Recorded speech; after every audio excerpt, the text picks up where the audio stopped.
You're just stirring the pot. That's it. You know what? You just inspired me. I'm running for Congress. Thank you, sir. Thank you. Thank you. You inspired me. Thank you so much. I will look forward to Thank seeing you. that. Thank you, sir. No, thank What you. You state really are just you gave out me. of, by the way? I'm out of What America. What state are you out of? God bless America. What do you want to talk about, man? What state What do are you want you to talk out of? about? What do you want to talk about? I just told you what I wanted to talk about. I said I wanted to make a statement. Only thing to talk about. I'm asking you, what state are you out of? What congressional district are you going to run out of? All of them, bro. I'm gonna vote for myself 1,000 times, bro. I'm in Pennsylvania. See again, you just. I'm gonna do voter fraud. I'm gonna do massive voter fraud. You're condescending. You talk down. Can you stop whining, bro? You realize you're whining for around like 20 minutes right now. I'm yeah, you are. Okay, you just facts. made the most whining voice in the world right there. You hear that shrill feminine voice you just used? I'm not whining. Okay, let's talk about some shit. Let's talk about some politics. Let's talk about some policies or some opinions you got. Like I know you have some opinions. You don't just have whining abilities. Come on, bro. Dude, I know you're not a newborn. I've watched part of your podcast. You have insight on all these policies. You went to school. And you have insight on all this shit because you studied it. The average individual goes to fucking work. They deal with their kids. I agree, which is why it's even more disgusting Trump lies to them. It's why it's even more disgusting Trump lies to them. Yeah, I agree. That's why Trump won, because Trump lied to those people. Are you still going to keep whining? Stop whining, my brother. Talk about some shit going on in your life. No, you are whining. Aggravated. Stop. Yeah, I know you're aggravated. Stop being so mad. Go drink something. Go have a coffee or something. Wake up. Chill. What do you want to talk about? Well, now I want to talk about the fact you just talk down to people. Are you going to whine even more now? You want to? Okay, now you want to talk about how you want to whine more. Do you want to talk about the topic or not? No, I really don't. To complain? You can only complain. Is that what Trumpers do now? You can only complain about things. I have the ability to be, again, you know. You're a commentator. You're a commentator, bro. You're a commentator. Again, you could be on ESPN. Always right. You could be on ESPN. I can't be right. Okay, I can be right in terms of I'm not whining, you are. So I am right about that. But you can be a commentator like Stephen A. Smith on ESPN talking about LeBron James or something, or Skip Bayless. You could be a good commentator, bro. Sunday morning or Monday morning quarterback. Thank you. Or like Stephen A. Smith wanted to go into a debate with Trump, J.D. Vance, you know, everybody. I guess so. You know, that's who you're comparing yourself to. So you think that would stand up? No, I said you are. I said you could be a commentator. Would stand up in a debate with Stephen A. Smith. Stephen A. Smith is going to debate Stephen A. Smith? What the hell? I misspoke. I'm sorry. You think it's okay? Stephen A. Smith would hold up in a debate with President Trump, Vice President Vance, and the head of our Defense Department, Pete Hegseth? Yes, 100%. Maybe not J.D. Vance, because J.D. Vance is a liar too, but he's very sly. God damn, you're fucking ridiculous. You are a fucking far less fucking left-wing nut job. You're one of those motherfuckers out there blowing motherfucking pencils up and shit. Yeah, dude. No, actually, no. Right? I do not do that. No, I think it's bad. Don't do that. Somebody finds your ass and puts a SWAT on you, motherfucker. Actually, just no. Like all y'all are doing. I'm against that. Fuck I'm against that. Okay, thank you, sir. That's a totally normal reaction. Have a great night. God bless America. That guy was beautiful. I hope he's having a great night. I hope he questions why his kids no longer talk to him. I'm guessing he has kids. Probably not, actually. No kids he met, but okay. All right. Someone else. Someone else call in. There you go. Call from Jack. Howdy. Hello? Hi, what's up, man? Hey, how's it going? Pretty good. How about yourself? Not too bad. You had on the screen during the short stream, let's talk about DEI. So, and I heard you, I think I was listening to the stream the other day when you said we shouldn't buy from companies that do DEI, or that canceled their DEI program. Yeah. Sorry. We should support companies that keep DEI because that means they're having fair hiring practices. Yeah. How is that fair hiring processes when you're hiring based on race? Because DEI does not mean hiring based on race, and if you believe that, you're being lied to. Why does it not mean hiring based on race? Because it's equal opportunity employment. It's not anything based on race. It's actually the opposite. So DEI was initially done in the 1960s during the civil rights movement to prevent from racial discrimination based on race. Racial discrimination or gender or religion or any type of discrimination. It's the opposite of bias. Wouldn't you? At least the way I think about DEI is that it's essentially like the employment form of affirmative action. Would you agree with that characterization? No, affirmative action is categorically a completely different thing from DEI. Okay, interesting. Do you support affirmative action? I don't think so. I don't think it's targeted well. I'd rather a more broad approach because affirmative action is essentially private institutions trying to make up for systemic issues that have happened over the period of like 300 years in American history. So it's not going to fix anything. And there probably should be, like California, for example. I do not support affirmative action, but I do support banning legacy initiatives, which California did once DEI was banned. So yeah, ban legacy admissions to colleges. Okay, interesting. Yeah, it's interesting what you're saying about DEI because the perception is definitely that race is used as a factor that they're. I'm sure some companies do. I'm for diversity, but I think diversity of ideas is far more important than something superficial like race. Right? It's not superficial. Race is not superficial. I would say it. I would say it largely is. I think that, like, obviously, like, what your race is, you can have different experiences based on it. Do you think generational wealth is a real thing? So, like, if your grandfather is rich, do you think you're more likely to be rich? Like, if your grandfather's rich? Yeah. Okay, so if generational wealth is a thing, now I just want to say, are you familiar with what percent of Fortune 500 CEOs in 1970, after the 1960s, what percent of Fortune 500 CEOs do you think were white men? I'm sure it was a pretty high percentage. Just like guess a number. Guess a number. It's in the 90s. It's 100%. Okay, 100% of Fortune 500 CEOs were white men, and that's the same for managers. So it was like 99% white men at that time. So everyone making the most money in society were white men. So that's our grandfathers and fathers, essentially, for this current generation or these current generations. So when we look at that, that seems like race is not very arbitrary. Then why was that 100% white men in 1970? Jim Crow legacy, right? Yeah, but I thought race did not matter. Why is it all white men? Or gender? Well, it shouldn't matter, right? It has in the past. I agree it should not matter, but we have a long history where it did matter, and it made black people considered to be subhuman under law. Why do you want to do the same thing that they did back then? Because I'm not doing the same thing. Actually, these policies were made to reject what was happening back then and to make sure that never happened again. And when Trump rolls back civil rights legislation or civil rights executive orders, that's not good. No, DEI is equal. Like that happened during the civil rights movement to make things equal. Race. No, it did not trade things. DEI made the playing field equal. And DEI, by the way, is gender, race. Like myself, I benefit from DEI because I'm a poor rural person I'm a poor white rural area born person. Okay. Dealt with tons of family members having overdoses and alcoholism and suicide and all that crap.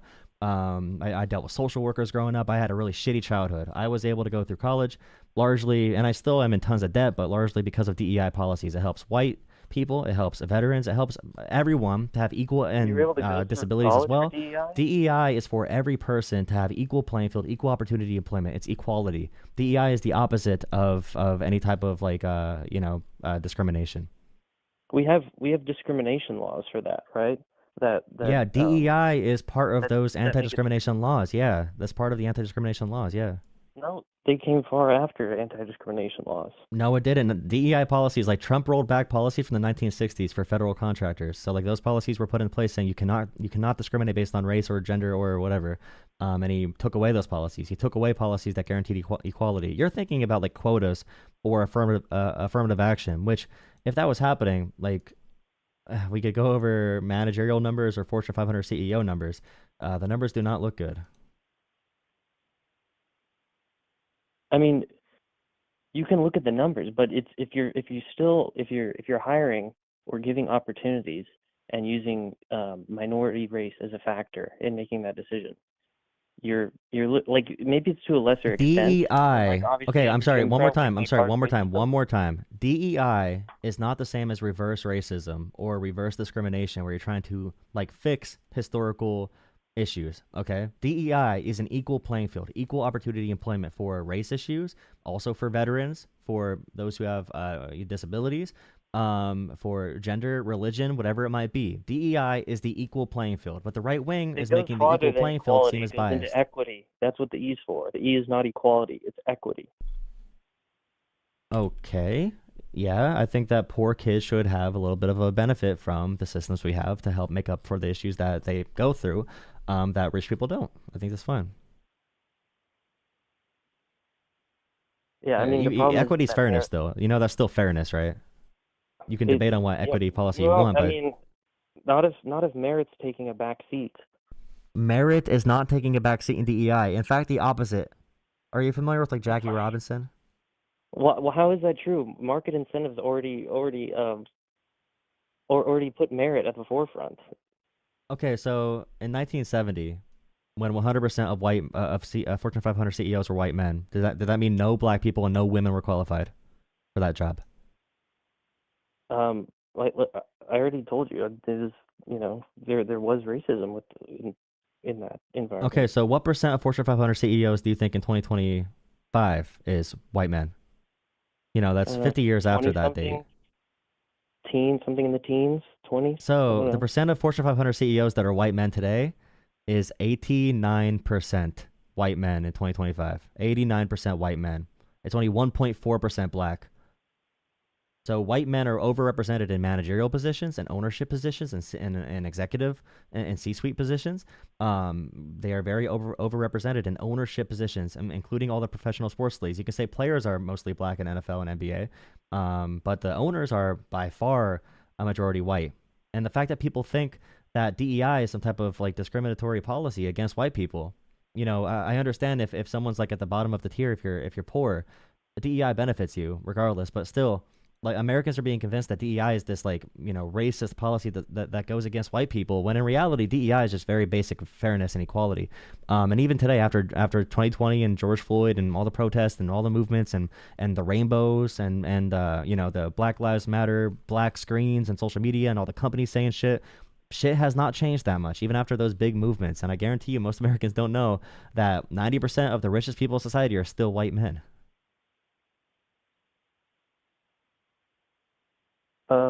I'm sure that's true, but you're saying that like you're saying that like DEI, it's not using race as a factor, but most of the justifications that you're using to support DEI is based on racial disparity.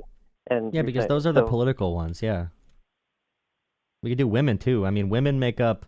The first woman was 1972, I believe, in the Fortune 500 CEO category, and now it's 10% women. So that's still really bad, but still it's better. But yeah, so gender, we could talk about that for sure. Like veterans are being fired right now from the federal government because they're not as protected as before. Who's being fired?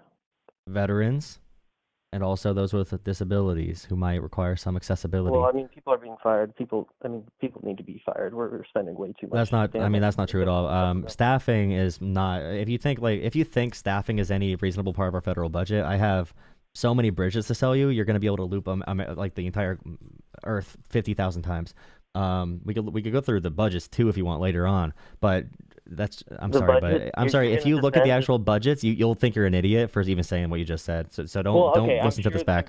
I know I've looked at the budget recently, right? It's mostly Social Security, healthcare, right? Military, we increased by $100 billion, I think, again, and Trump wants to increase the deficit by $20 trillion in the next 10 years. So I think we could use defense cuts as well. I mean, we need cuts everywhere. Well, they're just cutting veterans from their jobs, caring for other veterans. They're cutting 80,000 people from the VA. I don't think that's really cool. That's not saving. That's not the savings I want. Actually, I want my tax dollars going to national parks. I want my tax dollars going to the VA. I don't want my tax dollars going to frickin' SpaceX. Yeah, I know. That's not where I want my tax dollars going. Everybody wants their tax dollars doing different things, but we don't. I want it helping people, not the ultra rich. Yeah, we do have the money in America. We definitely do have the money in America. We don't. If the interest on the debt. We do have the money in America. The interest on the debt, that's not a real argument. You have to look at the entire return on the debt. What do you mean it's not and a real our expected argument? return on investment for all the projects we're doing. And regardless, when we leverage our currency against itself and borrow from ourselves, we control the currency as long as we're getting the GDP.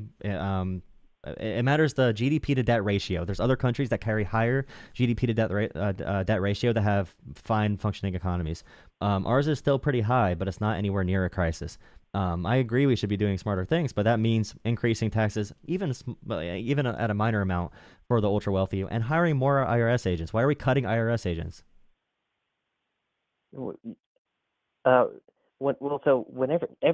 Also when you tax, right, you're handcuffing GDP, right? You're taking money out of the economy where it's going to be spent more efficiently. The biggest growth for American GDP and America as a superpower came when our tax rate was extremely high during the New Deal era and also through Eisenhower and through those years. There were so many loopholes, though, like most people did not pay those taxes. Well, the effective rate was still 40 or 50%. That effective rate now is less than half of that, even with the loopholes. So, like, regardless, the GDP production and the entire economy, like, tell China that. China's literally an authoritarian command economy. Like, I mean, still, regardless, the idea that taxes decreases GDP is actually not true at all. They're kind of state capitalists, and they're still authoritarian. Had more success as they've moved towards more capitalistic tendencies. Yeah, as they introduce more and more slave labor. Sure, I agree. But in America, for example, GDP can definitely increase if we increase taxes, as long as we spend it on the right things, and only for the ultra wealthy. They pay way too low taxes now. All the corporations paying very, very little in federal taxes as well. And we're going to be increasing taxes on the working class, and we're going to be cutting like call centers for Social Security for no reason, just to give like minor tax cuts to the wealthy. Why are we giving more tax cuts to the wealthy if we have a debt issue? Why is that our number one priority to give more tax cuts to the wealthy? Like every tax cut, whether it's under Reagan or Bush or Trump #1 or Trump #2, all those tax cuts reduce our GDP growth, and they also increase our deficit. They never result in more revenue or more and less deficit. True. I will fundamentally disagree with you that tax cuts reduce GDP growth. In terms of stability for the overall economy, do you think the deficit is an issue or not? Because the deficit increases way more than we grow as an economy. That's an issue. We need to spend less and tax less. Do you realize that if we tax less, the deficit gets worse, right? Not if you spend less.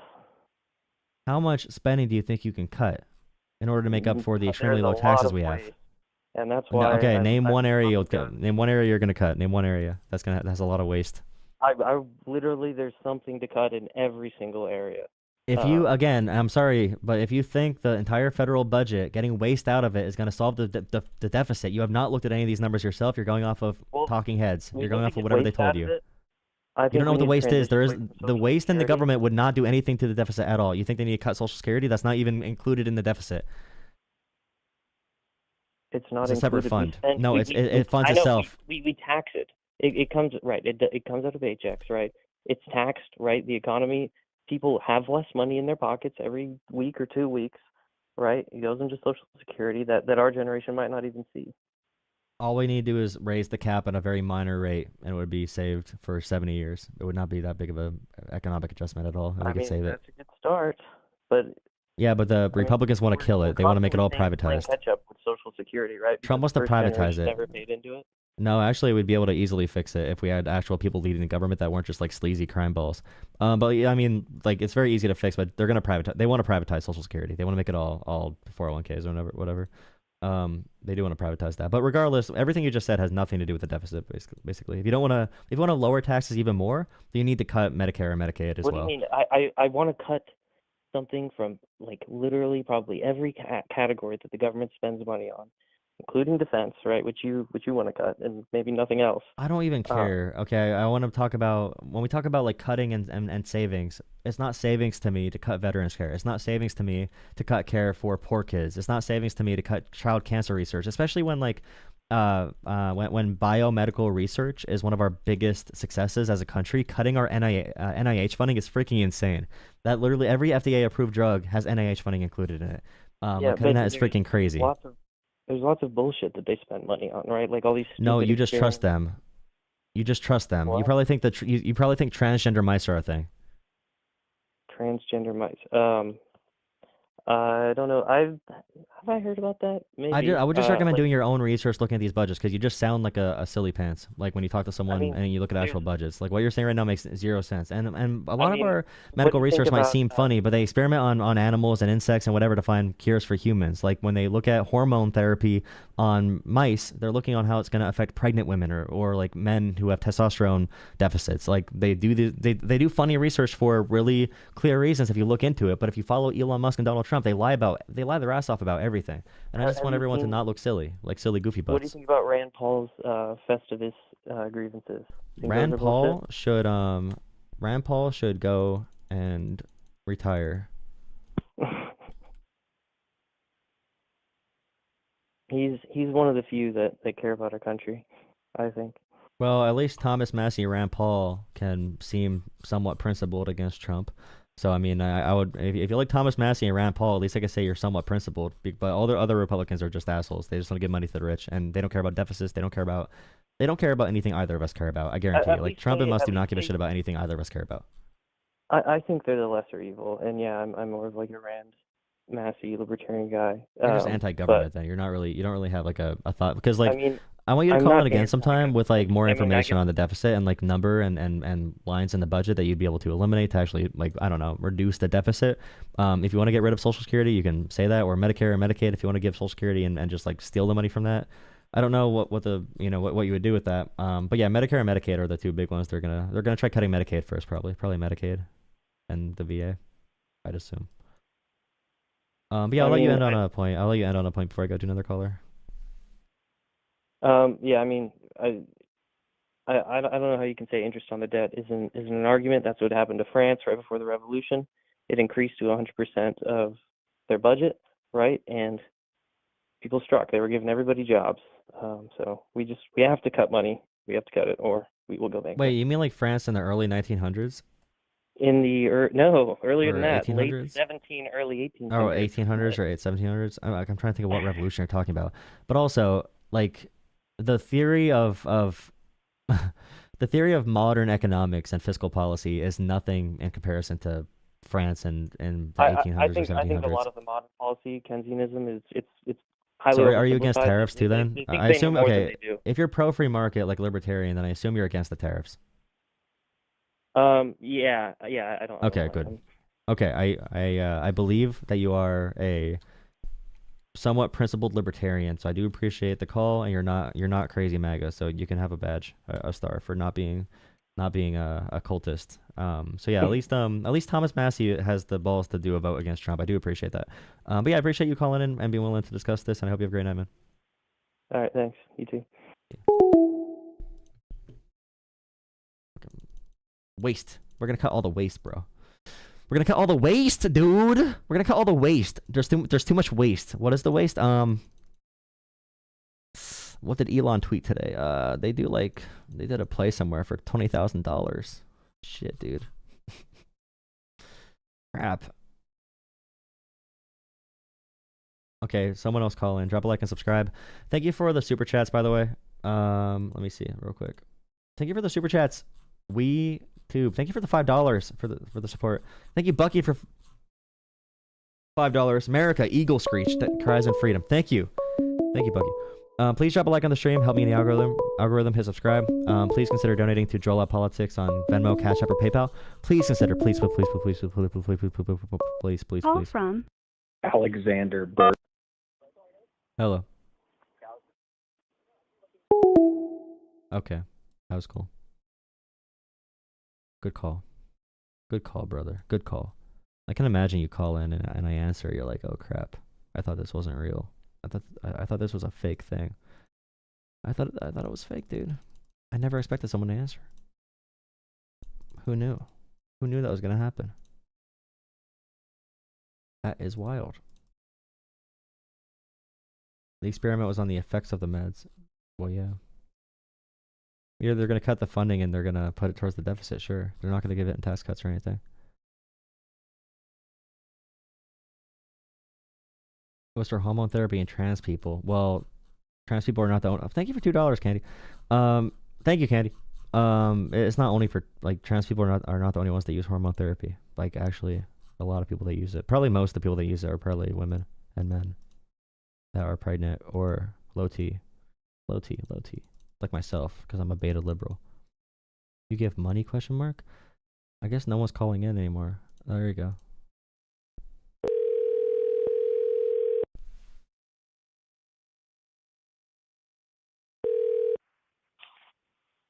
Hi, this is YouTube. What's up? Hello? Howdy. What the heck, dude? Shaking my head. Shaking. Whoa. What is this? What's going on? What's going on? Who put this on my TV screen, bro? This is what DEI means, actually. This is DEI. If anyone tells you otherwise, they're lying to you. DEI is when white people bad, black people good, God is MLK, and yeah, that's DEI. You know, that's the entire DEI thing. Yeah, dude. I'm just saying, like, it's completely logical. That's what they think. It is what they think. They think it's probably even worse. I don't even know. I feel like they just don't like. A lot of them just don't. I mean, the call line's still open if anyone calls in, but many people were alive in the 60s when this was all happening, and they are not happy that it went back. Call from. Or they're not happy that things got more equal. Howdy. Hello. Howdy, man. What's up?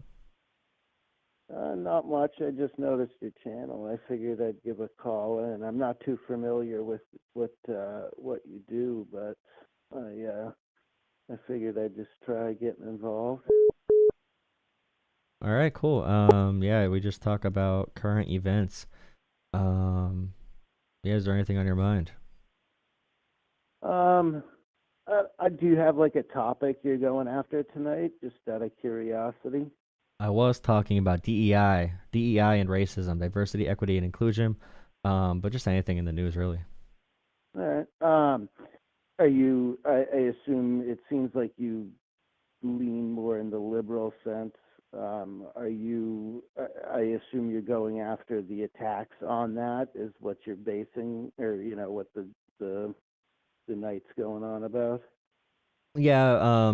The idea that DEI is a bad thing only comes from people who are lying about it or who have been lied to about what DEI actually does. Because I'm pretty sure that most people, like 80% of people who are not racist, because I think the only 20% that are truly against what DEI actually means would be probably classified as racist. But what it actually means, I think most people would agree with.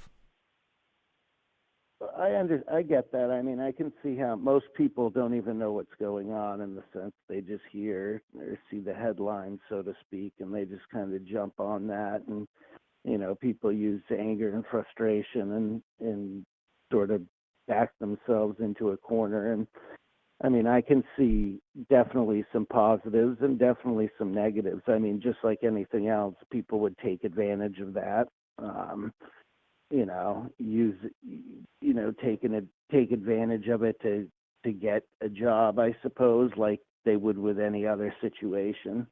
But that's the big issue, though, is thinking there's even anything to have taken advantage of, because DEI literally just means equal opportunity employment. Like the idea that it's giving jobs to anyone over someone else, and it's a policy by the government to do it based on race. I'm not saying no employers anywhere have done that.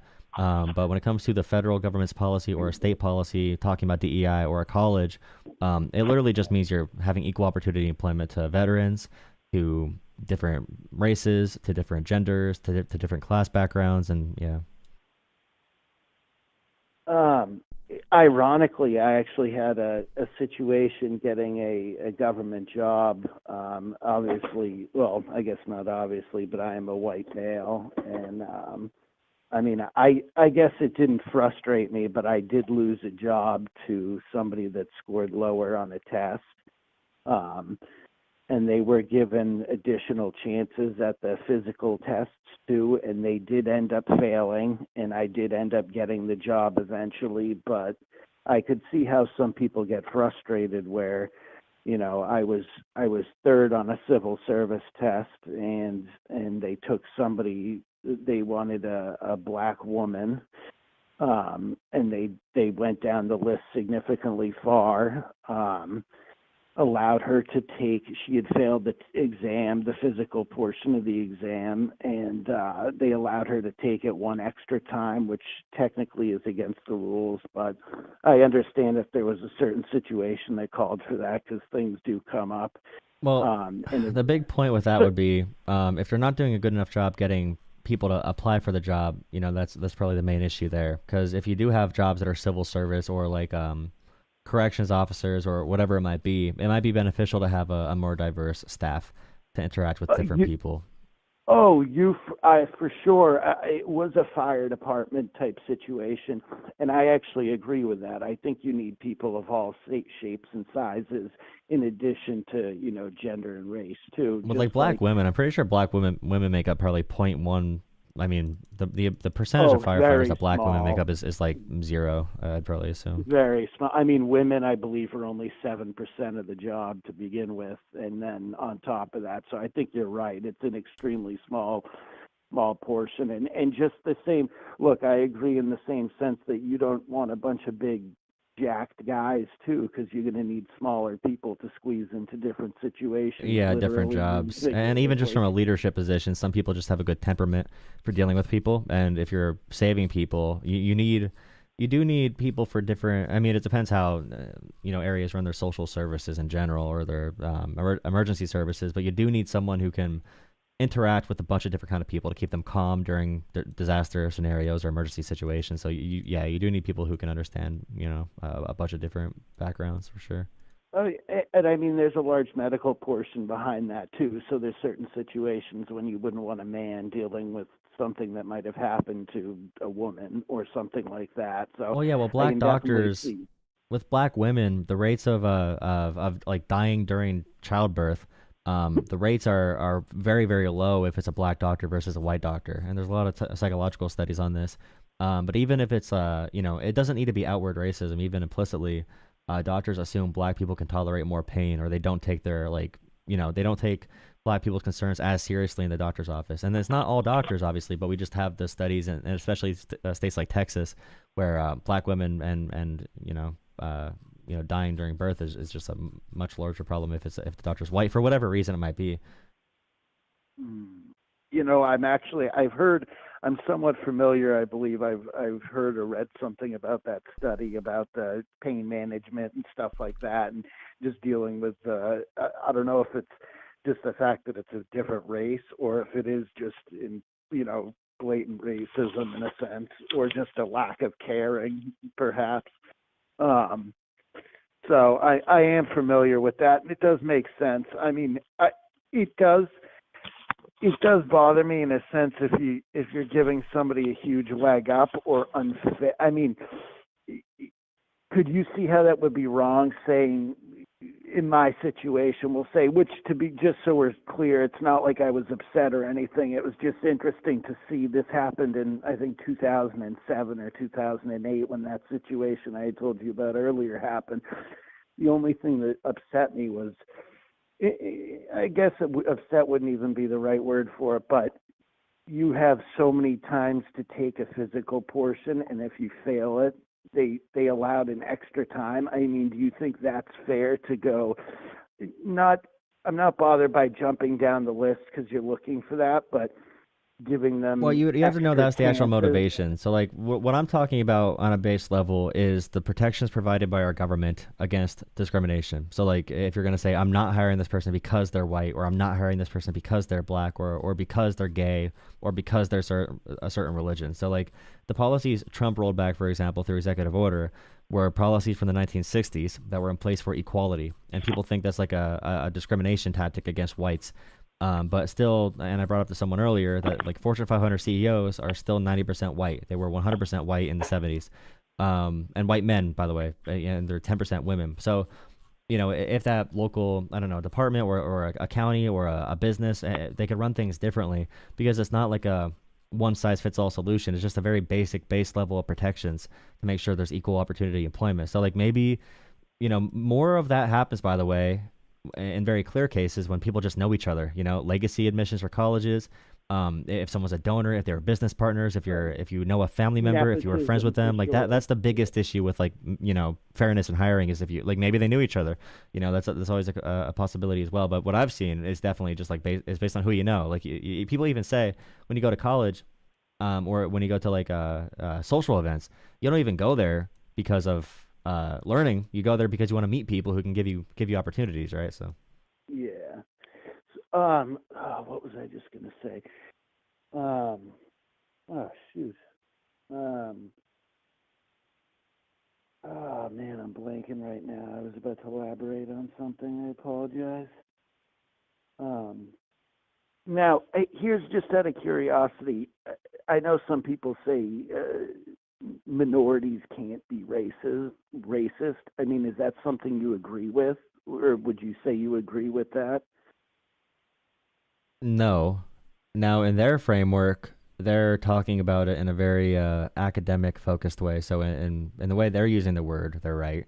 But in the way of, you know, there are cultures everywhere that discriminate against the minority culture, and that could be any race in the dominant group. And you could also have prejudice against groups. So like what I say, like Malcolm X, for example, was racist.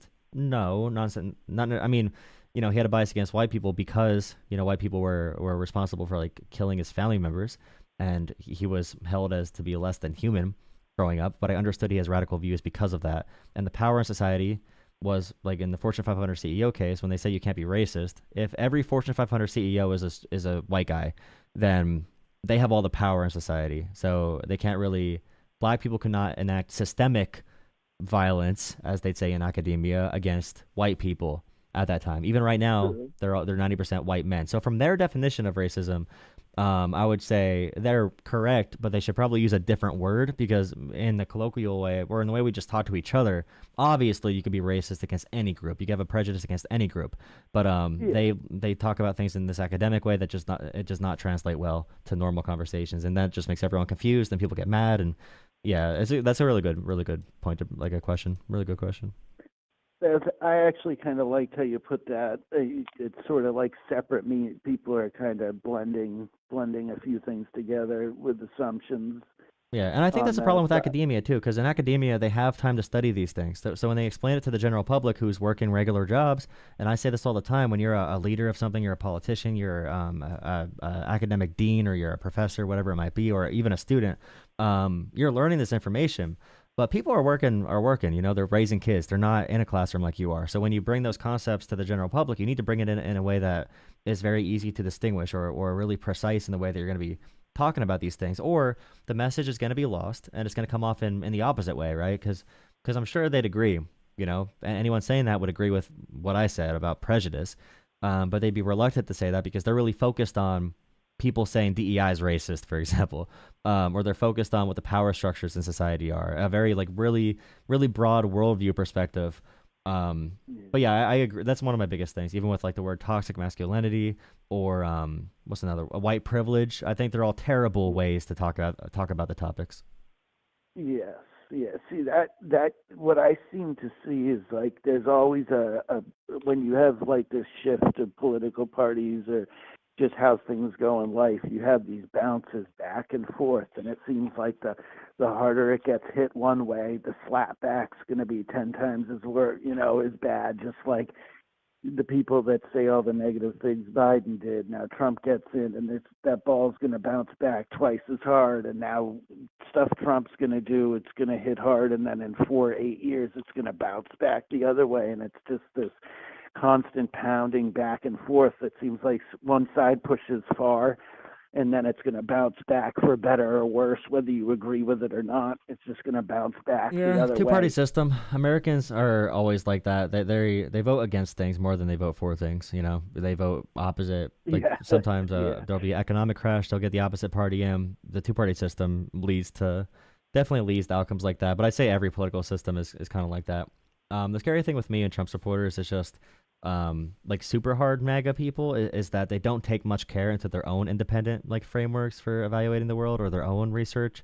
They kind of just go off of what they're told to think about things. And then when I talk to them about like policy, like Trump did not run on many policies. Like if I talk about healthcare policy, for example, they just don't care because Trump just said, when they asked him about healthcare, he said, I don't have a plan, basically, multiple times. Even right now, Trump has zero healthcare plan. He's been president for like damn near 10 years now. Or running for it, and he has no healthcare plan, and people just don't care about that. And the changes Democrats want is so micro. It's very what's it called? It's very slow progress. So people are not going to see that incremental movement as much. So when they make healthcare a little bit better with patient protections and the ACA, Affordable Care Act or Obamacare, a lot more people have healthcare. A lot more people have many more medical procedures covered. But like it's either I don't know. It's just people need to focus more, and by people I mean politicians and all these leaders in society, especially liberals. They need to focus on making their message more transferable to people who don't spend all their time talking about politics like I do. Yeah, no, I understand that. The problem is nobody really pays attention these days. They get radicalized by one side, and nobody really looks. It's like they look at the headlines, and that's what they get. Everybody's so angry and frustrated. Well, I'll be honest, though. I can go through every single Trump statement as president so far. I don't know if he said one thing that's true. And it's really scary because people believe anything he says. So if he doesn't say anything that's true at all, then I get scared because whenever I talk to someone, it's like I feel like no one goes outside anymore. No one talks to each other. It's even a base level of just like knowing your community. Like we're talking about immigrants, and we're talking about gay people, we're talking about trans people, we're talking about black, white, Hispanic, women, whatever it might be, and we're just like looking past each other. We're arguing with the version of each other the media told us to think. You know, we're not really talking to each other. We're not seeking any understanding. It's like a team sport. And by the way, thank you so much for the donation. Love my dogs. Thank you for the donation. $25 on Cash App. Thank you guys so much. Jolah Politics on Cash App, PayPal, Venmo. If you want to support the stream, please consider. I'm going to add that to the weekend goal. Thank you so much for the donation. We're at 25 out of 250 for the weekend, guys. Okay, thank you. I'll let you end on something too before I take another caller. I appreciate the call though. All right. Well, hey, have a good night. It was certainly interesting, and good luck with the stream, buddy. All right, thank you. Hope to see you around again sometime. Have a good night. Have a good one. Bye. See, I wish every voter was like that guy. You know, you could have leanings towards a certain direction, but, you know, he's reasonable, you know. He could just, like, talk. He did not assume that everyone hates him or the world's crashing down or we have to, like, fight each other. Like, I really wish people were more like that guy. Just, like, slight disagreements. You know, you don't just, like, enjoy being dumb. You actually are curious about the world. Like, yeah.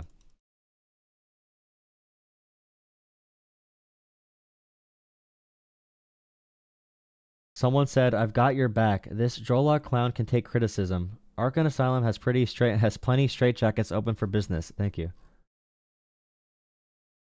Nice. Okay, wait, one second.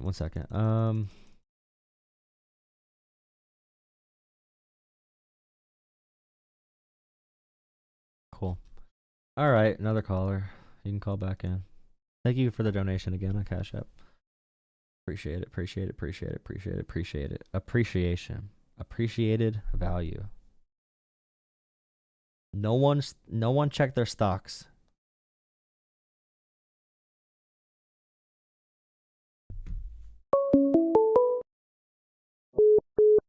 Call from Josh. Howdy. Hello? What's up? You're on the Hey, stream. I was just calling in. I just wanted to give awareness for what's going on in Palestine. Okay, you could say what you want to say. As well as Gaza. It's just we started a thing, gays for Gaza. We're gonna send all the gays over there.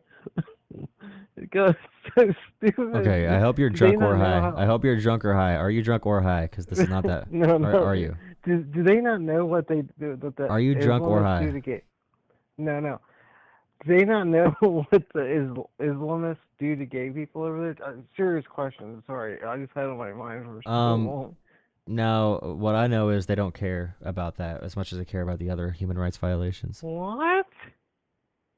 Yeah, because when you think about conservatives, for example, it's all me. But when you talk about liberals, it's more just like, what do I think is better for the world? So even if they don't have the greatest views towards gay people, if there's a gay person that's pro-Palestine, they're not pro those beliefs. They're pro-humanitarian aid, for example. Who? The Gazans? No, like the people who support Gaza or Palestine. They're pro-humanitarian aid. They're not pro-anti-gay. Palestine never. Whenever. Are you gonna respond to the point? Respond to the point. Respond to the point. Respond to the point. What point? Well, the point you brought up that I responded to. Yeah, they kill all the gay people, and their slogan is, "We do not allow." No, but your thing is you don't like helping other people. I'm sure you don't like. Should we tax rich people to give support to poor kids for healthcare? Why are you pivoting? Because I want to know about your moral standing in the world. See, you know I'm right, and you're pivoting. And Gaza. I'm asking you a more complicated question because I want to know more about your brain, can I finish? silly goose. You're a silly freaking goose right now. Okay, I'm not talking over you. Don't cry. You're a silly goose. You're pivoting. Why can't I just finish the statement without you talking? It's not a pivot. I want to go back to that, but I want to know more about how you view the world before we go back to it, so I understand where you're coming from. No, you keep on saying I'm pivoting. I am not going to go. We are going to go back to that. If you just talk over them. Can you not cry? Okay, listen. We're going to go back to that. I'm not pivoting. I want to know more about your foundation for how you view the world. Do you like helping other people? Do you want to increase taxes to help the weak in the world, or at least in America? Absolutely. Okay, so you want to tax the rich more to help poor kids get healthcare? Absolutely. Okay, cool. Because the government is really good at managing money. See, he's not for it. He's not for it because if he is not there, $50 million to Gaza for condoms. We need to send. Okay, well that was not a real story. That was a fake story. So you believe fake news, dumbass. You believe the fake news, dumbass. See, that was a fake story, dumbass. Talk over them. What do you call in the shows if you don't understand how the world works, dumbass? Why do you have opinions if you don't know how the world works, dumbass? See, now you're gaslighting. That's my ad lib, dumbass. Okay, look up the actual policy, dumbass. Okay, think about the condoms to Gaza, dumbass. Do you think that actually happened, dumbass? You're a typical Listen, do you think liberal. okay, I'm a typical liberal. I'm not emotional. I'm asking you. I'm actually looking very. Yeah, you could look at me. Look at me right now. You can see my jawline. My jawline looks very good right now. So I'm chill. You have low testosterone. I'm chill right now. Actually, I have a very hairy back. Thank you. I have a lot of testosterone. Talking over them? I know you can't reason with this conversation. You should go train yourself a little bit better so you don't look so stupid, dumbass. Okay, so now what I want you to say is there were no condoms sent to Gaza because that never happened, dumbass. Yeah, they were laundering money with it. Oh, who was laundering money? Act Blue, USAID.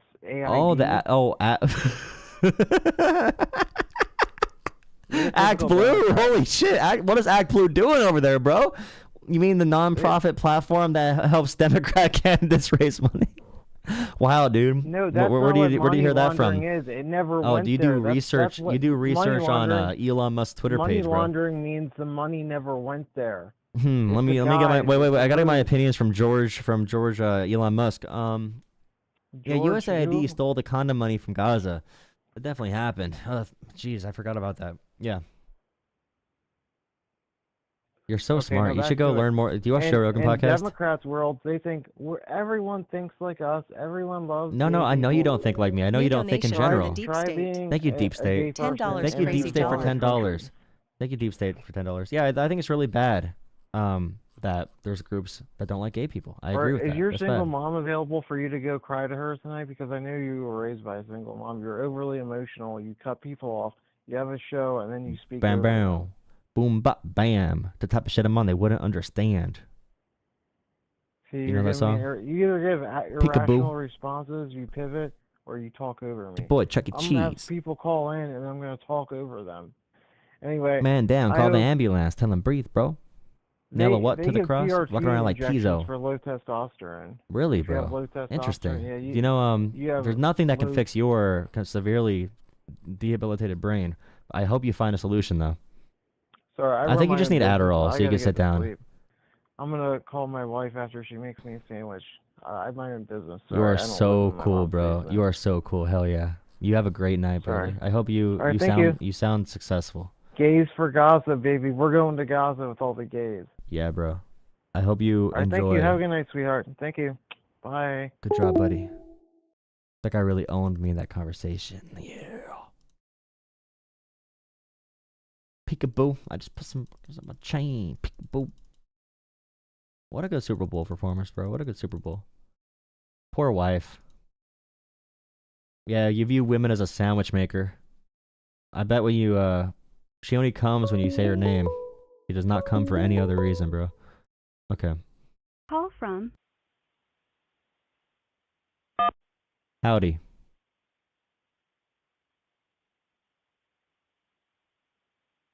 Howdy. What's up, bro? Howdy's nuts.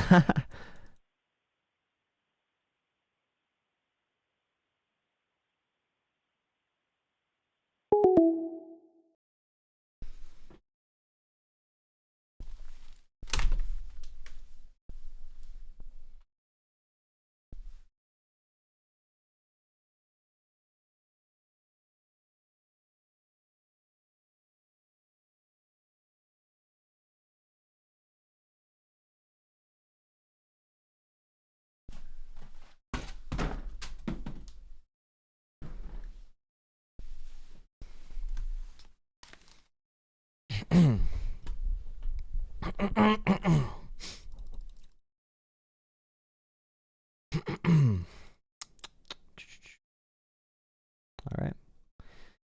That hurt. I'm not gonna lie, that really hurt. That hurt me. That one hurt. That one hurt. That one hurt.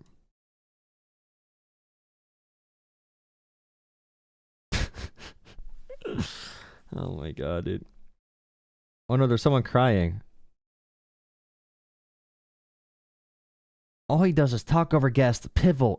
Oh crap, I can't even talk. You're right, I am stupid. Pivot, insult, gaslight. You know, all it takes is one stern talking to, and these conservatives start sounding like the most liberal, pathetic, college campus-minded social justice warriors, bro. All he does is talk over me and gaslights. He just gaslights me. He insults me. Like, brother, call back in. You could respond with actual points, but you don't gotta cry in the chat like that. Can you calm down for a second? Gaslighting, insulting. How dare he insult me? Insulting. Wow. How dare he? Like, wow, you want to cry more? You want to cry more? I get you want to cry. I mean, crying, humans have natural reactions to looking dumb. You could be mad, you could be sad. You could run, fight or flight, you know. And you choose all the worst options every time because you're not really in control. You need self-control. You need discipline. American masculinity has lost discipline completely. What happened to Jordan Peterson clean your room, bro? We went from Jordan Peterson clean your own room to you only want to be with a woman if she's going to clean yours for you. Like, what's even happening in America right now, bro? You think it's gay to go to the supermarket with your wife to buy groceries? I'll tell you what, if buying groceries with your wife can make you gay, you might just be gay. You might just be. I'm telling you, if you care about like how you drink out of a straw, like men complain about how stressful it is to be a man, bro. And no one makes the dumbest rules possible for men other than freaking other men, bro. It's like women wearing makeup for other women. Men are watching like freaking pickup artist YouTubers for other men. Like, why are men obsessed with making other men horny, bro? Why do you think another man's gonna think you're hot for driving a car or like drinking a straw another like a certain way? Like they're enjoying a meal. You're like, I hope no guys see me and I'm not looking gay today. Like, is that what you guys think about all day? Is that really your whole mindset? How can I look cool to other men right now? Like, how do I look like a man to other men? Like, I don't know, bro. Like, maybe you should focus on something else. A little bit of self-control. I don't know what you're doing. Ben Shapiro should debate you? No, Ben Shapiro's in it for the money, bro. I'm in it for the love. I'm in it for the love. No one's calling now, bro. No one's calling in. I scared them off. Ugh, what a shame. What a shame. What a shame. The judge a life that you can change. The choir sings. The church bell rings. What a shame. Oh, God. Call from ACA Auto Works. Hi. Hey, how's it going? Going all right. How about you? Doing all right. The weekend's gonna go pretty good, or I hope you not. do this all weekend? I actually stream for 72 straight hours, Friday, Saturday, and Sunday. I actually don't stop, yeah. Damn. It's a lot of time. Time is go money. over our last conversation. I don't know if you remember me. Do you remember me? Do you know that song? No. Okay, that's okay. But I kind of want to go over Trump's tax plan. Or at least I don't even know what his like, current tax plan previous. is. Oh, okay. No, his previous one, not the. When it came to the previous one, what were the cons of it? It increased the deficit for no reason. There was no growth from the tax cuts themselves. And all the money went from American taxpayers to the ultra wealthy through stock buybacks. So, is it that the government should generate more revenue, or what is like the intended goal of the tax plan? We went into more deficit spending for no reason, and our growth forecast remained exactly the same. It just made more money it made us give more money to the top 1%. The goal of a tax plan, probably the best way you can possibly manage revenue, revenue and expenses to maximize production. So like you talk about the Laffer curve, the most growth in American history came when the top tax cut or the top tax rate was an effective 50% rate for those making, for those who are the richest in society. The most growth came during that era. The biggest decline in union wages and in working class wages came during Reagan as a result of his tax cuts, which were pretty similar to the Trump ones. So, I mean, it's a couple things to balance. Did you agree with the ability to increase the standard deduction? Yeah, if you're gonna increase the standard deduction, that's fine. I'm for decreasing taxes for those making under freaking $1 million. But they want to cut taxes for people mostly making above $1 billion. So. But I mean, a lot of people saw a drop in their taxes because of the tax cuts. Yeah, they should have just done that then and not given huge giveaways to the ultra wealthy. I agree. What were some of the benefits? Like, how much did it actually? Because the revenue was still the same, so they must have taxed something more. Well, they cut tax cuts for the working class expired earlier, but cut taxes for what? The revenue?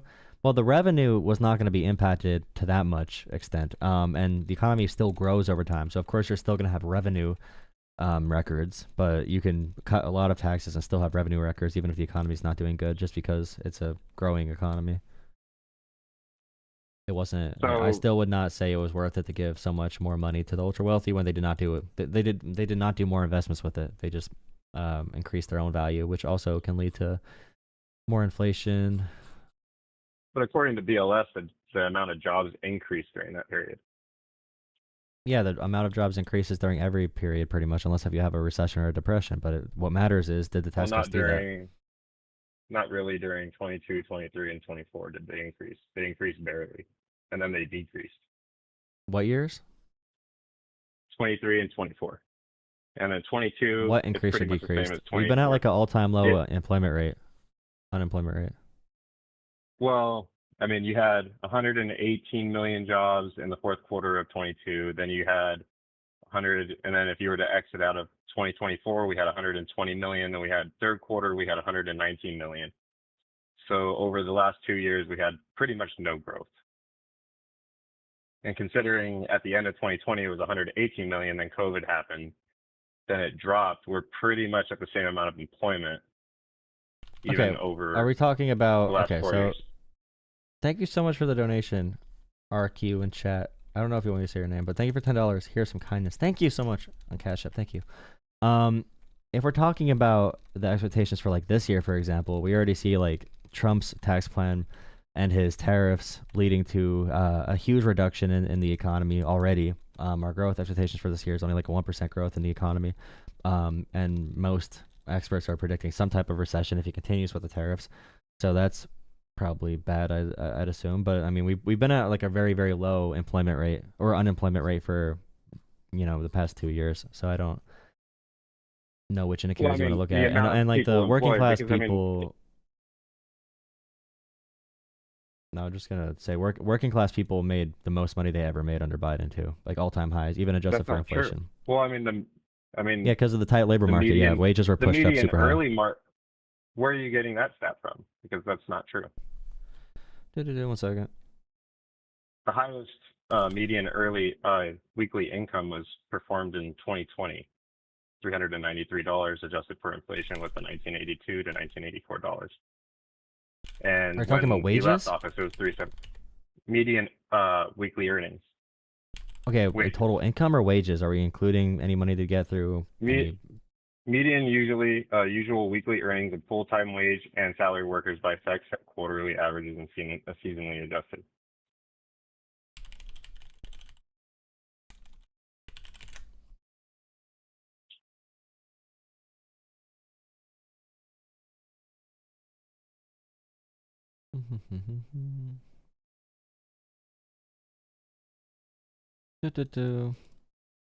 Let's see. Well, okay.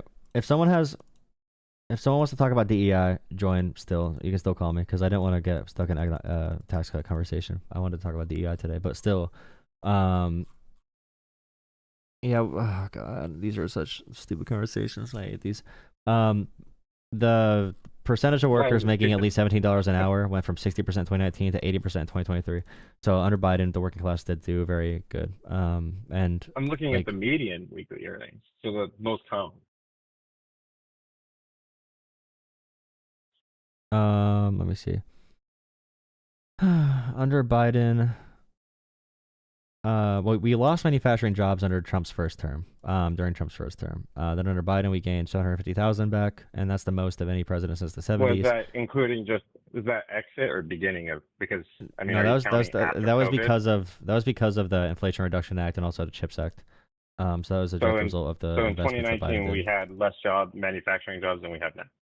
We had less manufacturing jobs in 2019 than now, yeah, but also we had less manufacturing jobs from when Trump started, I'm pretty sure, because of the tariffs. The tariffs decreased manufacturing jobs in America because of the input costs getting so high. We actually just had a lot of layoffs because of the tariffs recently because they crippled businesses in America that can't trade anymore effectively. I don't know of many. Which businesses are you talking about? Well, the crooked media doesn't cover them. So UAW, auto dealers are preparing for massive layoffs because of the tariffs in America. And the Star Tribune, 600 Iron Range steelworkers just got cut from a Minnesota iron ore plant because of the cuts to the auto industry. So yeah, Trump's tariffs are killing American auto, killing American manufacturing, and more layoffs. If he actually puts them into play April 2nd, even more are going to happen. Wait, so are we importing metals from the iron ore over to Mexico and Canada? Well, what happens is if it becomes too expensive. New donation from Yellow 3. Thank you, Yellow 3. $100. Yellow 3. Thank you for the $100 donation. So much has happened. Wow, thank you. See, thank you for bringing up this conversation. You just got me $100 back for my taxes. Yellow 3. Hey, Yellow 3. I'm just saying. 3 weeks ago, you promised you donate $100 a week. So you're slacking. You're off by like $200. I'm just kidding. Thank you. We're just bumping up the median weekly earnings for Trump. Yeah, exactly. No, but like the way it usually works is, so like businesses maximize profit in general. So like whether if they're spending, I don't know, $1 billion in for operational costs and investments, and they're making 1.2 billion, and they can make they can spend 500 million and make a billion. Like as long as their profit margins are bigger, producing less than it would be if they produce more, they're gonna make different changes and probably lower production for a lot of industries. So like the North American car market is all intertwined. So if a car is made completely in Detroit, for example, parts of that car are made in like Canada, then it will go to Mexico, then it will come to like a couple of cities in the US. So, and they might get their materials from a bunch of different global markets. But when you put tariffs in any country, you end all of those relationships. And it takes a long time you can't just like move a factory in a day. So a lot of these auto companies are seeing like Trump, these tariffs are not permanent. It's not done through a tax law. Trump turns them off and on based on his period cycle. And like, that's not real economic policy. That's not going to have long-term shifts. So what companies are going to do now, they're going to be more protective. They're going to lay off workers. They're going to spend less money. They're going to produce overall less because the tariffs are such a big economic hindrance to like economic transactions. The input costs into making the goods ends up becoming so high that they can't justify producing at the same level typically. Well, wouldn't you also say that the demand is down from COVID for vehicles compared to how it was in 23, 22, 21? No, but these are like directly from like companies are changing their entire plans. Like the economy was expected to grow at like a 2.8% or 3% rate in the past or in this next month, but the expectations are now that the economy is going to shrink by like 2%. It was like a 5-point swing. So companies are making like drastically different decisions now. Even accounting for like we're at all-time highs in credit card debt. We're at all-time highs in car loans defaulting and mortgages defaulting, way worse than 2008. So a bubble's about to pop. But even with that, even with consumer confidence, and did you see DoorDash is now going to let people finance their orders? That's pretty ridiculous. You can order a burger now and pay it on layaway. Look it up. I'm not even kidding. That's. Well, I guess you kind of do that with a credit card, don't you? I guess so, but now you're doing it. I mean. I get layaway programs are locked in monthly payments, so that's kind of crazy. That's insane. Credit cards are not guaranteed. Yeah, I don't know, bro. It's crazy. But yeah, in general, businesses are making different decisions now. So it's the idea that Trump's gonna put like tariffs on and take them off every 2 days, and that's gonna make companies change their like 10-year plan. Unless if they pass an actual law through Congress to make that an economic policy, it's not gonna change. The business is going to be hurt in America. We're probably going to lose jobs, I'd assume, from tariffs. I don't know about that. I don't think. I think in Canada there's some steel plants cutting. Canada's cutting jobs too with their steel companies, and car companies because of America, because of the tariff war. So Canada and U.S. are losing jobs. Demand is down. Demand has been dropping on vehicles for a while. Yeah, but I'm saying like we could see their reports and their, like earnings reports or when their board meets and they're changing course because of the tariffs. Like explicitly, they're citing the tariffs as the reason the operational costs or the input costs are so much higher for their business. You know what I mean? Like it's not just because money's being spent less. That's part of a broader issue. But consumer confidence is getting worse. And I'd say that Trump and his erratic policy, lack of policy, just like random executive action is probably making that consumer sentiment even worse. Like these are Trump's worst economic numbers because he's not focusing on it. He's more focusing on just like being more authoritarian in his border policy, whatever that is, and ICE, and supporting Musk, kind of rip it through the government. But like this is like by far Trump's worst approval ratings on the economy of his entire like first or second term. So thank you, Bucky, for the gift of membership. Thank you, Bucky. What was your viewpoints on like Biden's tariffs? Well, Biden did very small targeted tariffs. He did the carrot and the stick approach. So he did the carrot and the stick approach. So he put tariffs on something, and then there were already tariffs in place.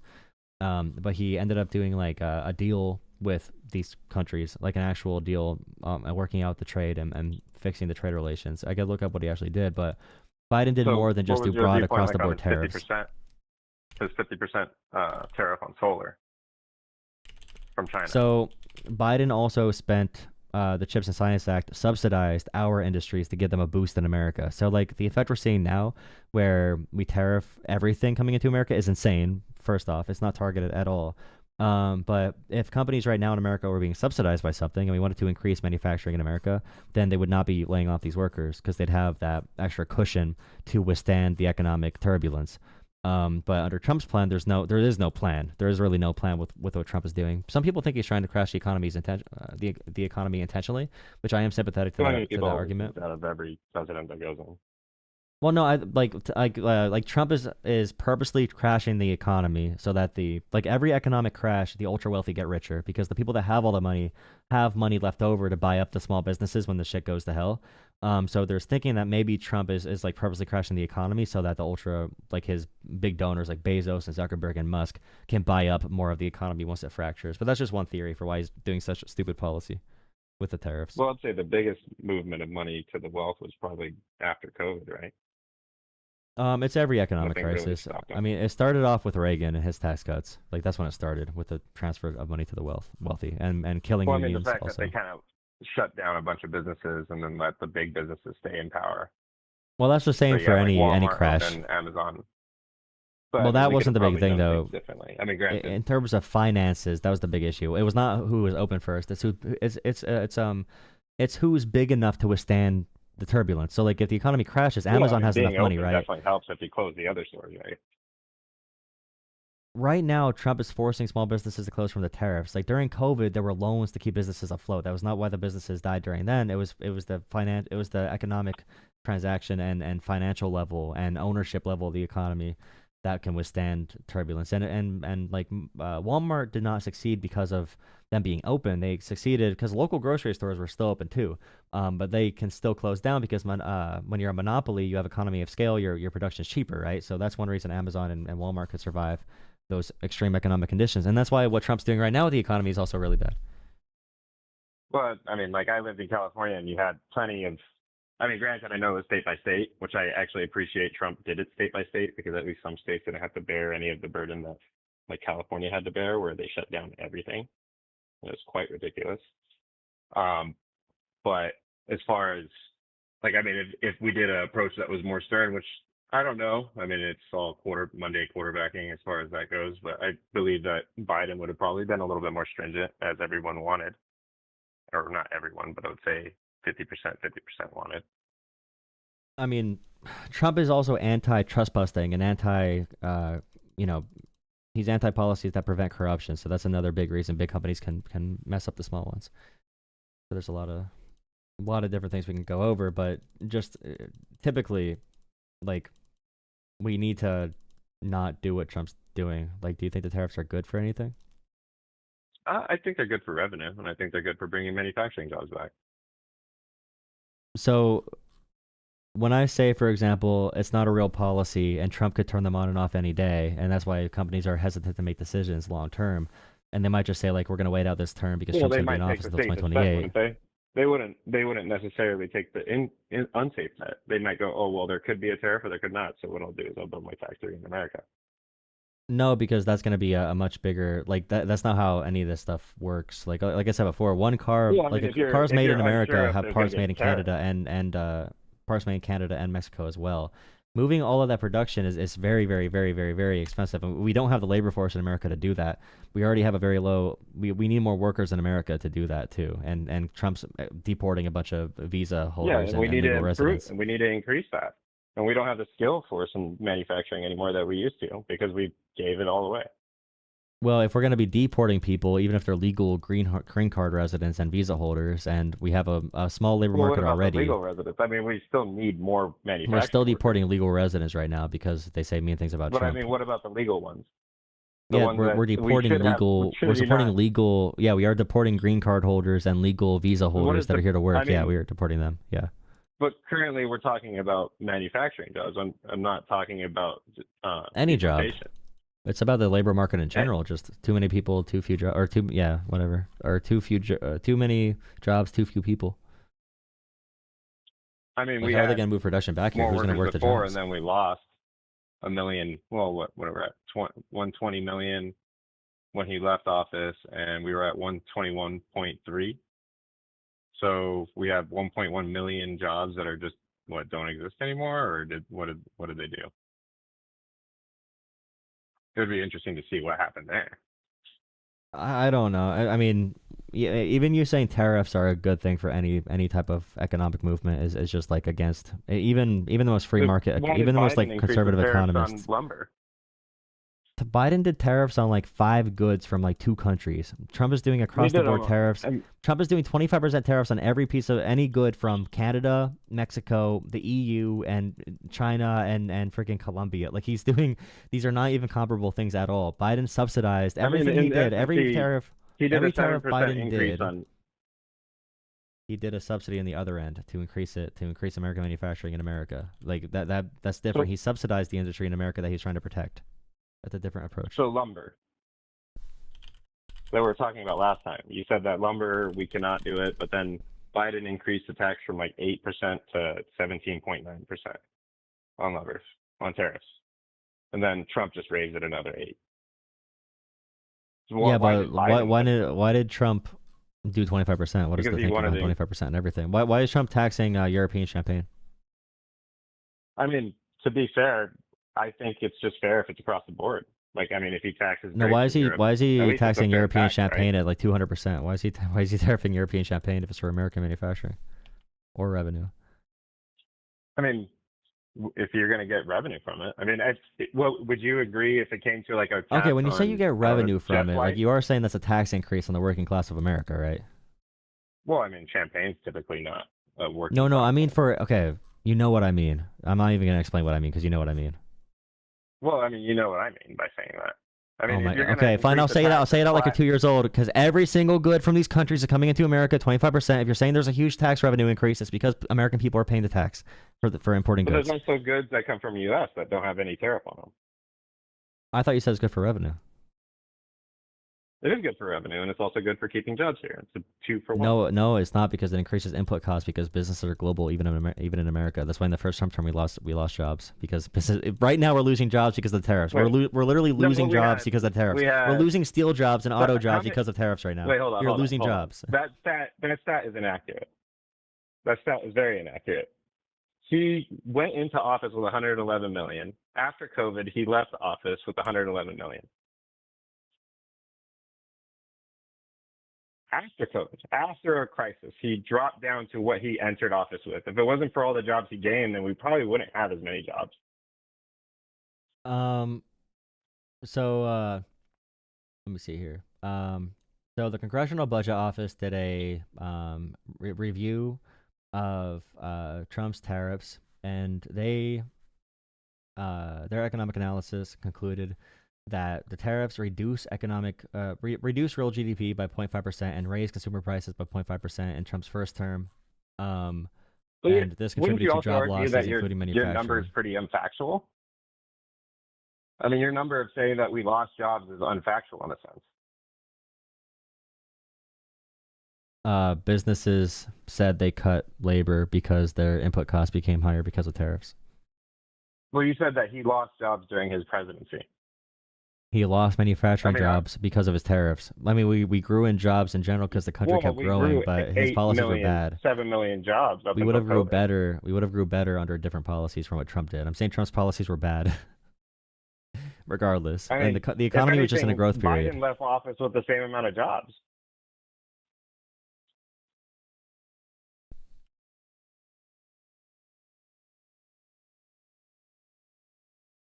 Your numbers aren't really that accurate, though. Well, you're not dealing with any of the numbers I'm bringing up about the tariffs and increasing input costs, or at least the concept of how they work. Report, which is the data. I mean, you also said that they adjusted for inflation under Biden's presidency. We had the highest median earnings, or not median, but at least wages. I'm guessing I don't know where you're getting it from, but if you count after inflation, the highest quarter was second quarter of 2020. Which is 393. Do you not agree? The main concept of tariffs increasing input costs and then businesses deciding to lay off people because the costs are too high. That's what happened mostly, and as a result of Trump's tariffs. I'm not saying that the economy did not grow, but I'm saying they grew in spite of it. Like the tariffs hurt the economy still under Trump's first. Wrong? New I'm saying that the economy. Yellow 3. Thank you, Yellow. $100. Thank you, Yellow 3. Thank you, Yellow 3. So you say that your statement's wrong? About what? About saying that it was the highest under Biden. It wasn't. What was the highest? It was not. The wage after inflation. It was the highest since the 70s for working class people. Yeah, it was the highest.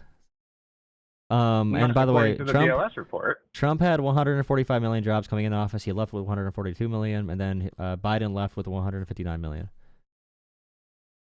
Jobs? Yeah.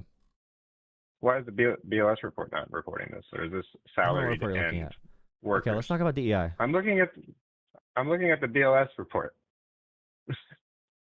Yeah, okay. The report from I want to talk government. about, okay, the title of my stream is DEI tonight. As much as I enjoy this, I want to talk about DEI. Oh, I thought you liked talking about any subject. I mean, you just don't want to admit that you're we're wrong. on a 25-minute fine. call about Trump's tax plan where you're ignoring basic economic reality. You would disagree with 99% of economists on that you're tariffs. wrong. You don't understand how tariffs work at all. I'm not wrong. Every stat I said is correct. Yeah, you're wrong. We lose jobs from tariffs. I'm telling you right now, there's companies laying off steel workers and iron workers and auto makers and everyone. And you don't want to admit it. We're losing workers right now because of tariffs. You said you were right, and you're not right. You were wrong. Which stat?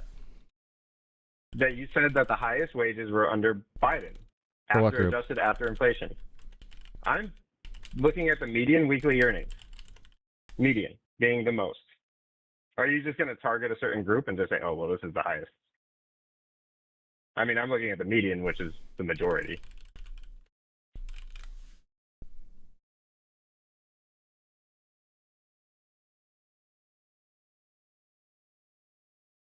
And also, the BLS is wrong. 1 second. Do you think the BLS is wrong?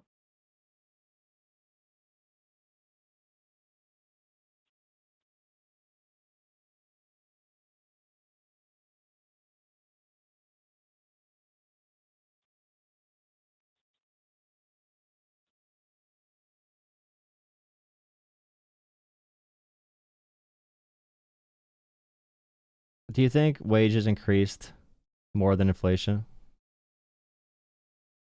This is after inflation. This is post-inflation numbers. It's using 1982 to 1984 dollars. The largest real wage increase under Biden. He did have the largest real wage increase from when he took office versus when he left office, even adjusting for inflation. So that's the stat. So the bottom 25 to 30%, the bottom 25 to 30% of earners made the most money under Biden. The highest increase for working class people under any president from the start of his presidency to the end of the presidency, even adjusted for inflation. And that's why, for example, grocery prices were actually pretty stable when it comes to how much families could afford throughout Biden's presidency, because wages increased for the bottom 25% of society more than it increased for any president.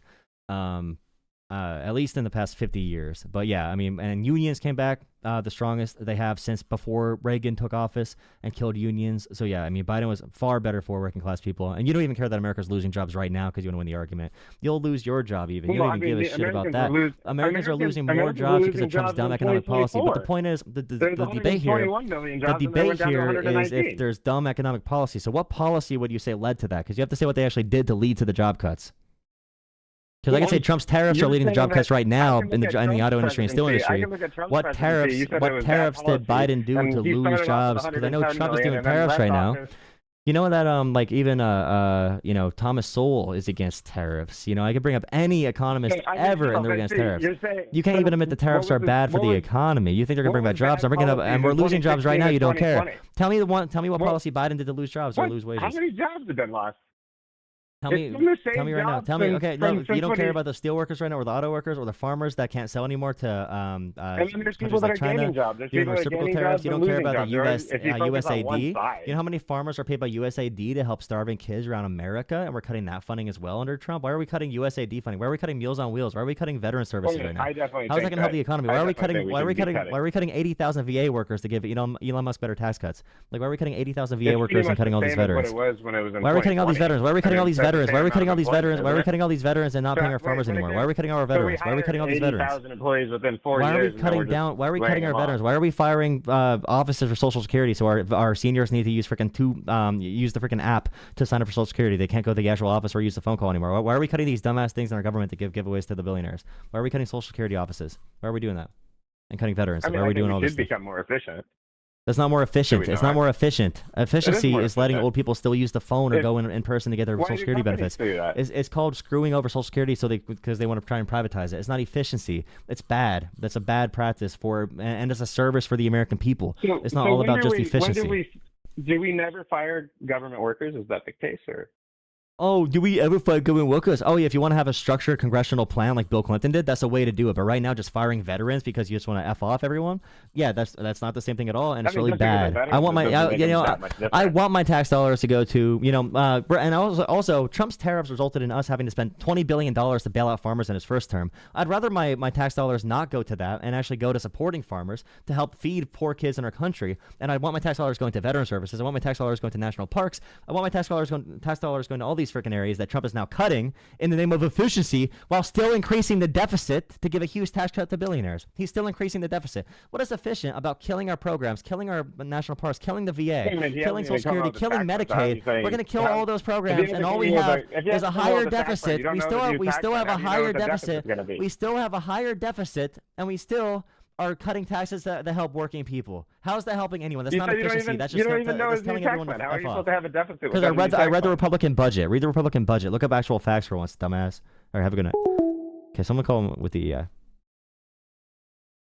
I don't want to get into the economics, but if we need to, we need to. But still, I want to talk about race issues tonight, guys. Like, seriously, okay. Hi. Howdy. Hello? Howdy. Hello? Hey, can you hear me? What's up? Hey. So I'm actually a supporter of yours, but I'm calling in to bring to light something that is very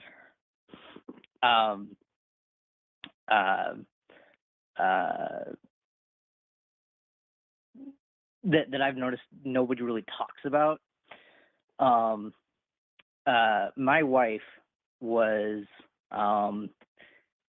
she immigrated here from China, and a lot of people keep talking about how the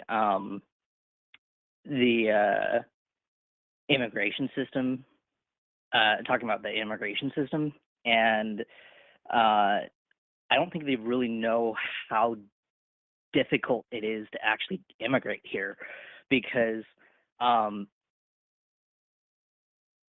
what ended up happening with her was she actually ended up staying here illegally after being told by a lawyer that was okay. She was here on a visitor visa, and then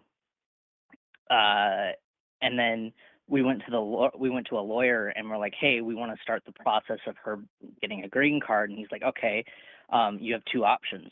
You can either stay here after starting the process, or if you go home, then you have to stay home until your interview. Okay. And she's like, okay, so we're gonna just stay here. She's gonna just stay here. And then when we had our interview, we walked into the interview, and the guy looks at her, and he goes, "Did you commit any crimes while you've been here?" And she goes, "No." And he goes, "You want to try that again?" And she goes, "No. As far as we know, no." And he goes, "Well, you didn't go home." And she's like, "Well, yeah, that's what our lawyer said." And he goes, "Well, that's a crime." And so it's that easy to quote unquote commit a crime while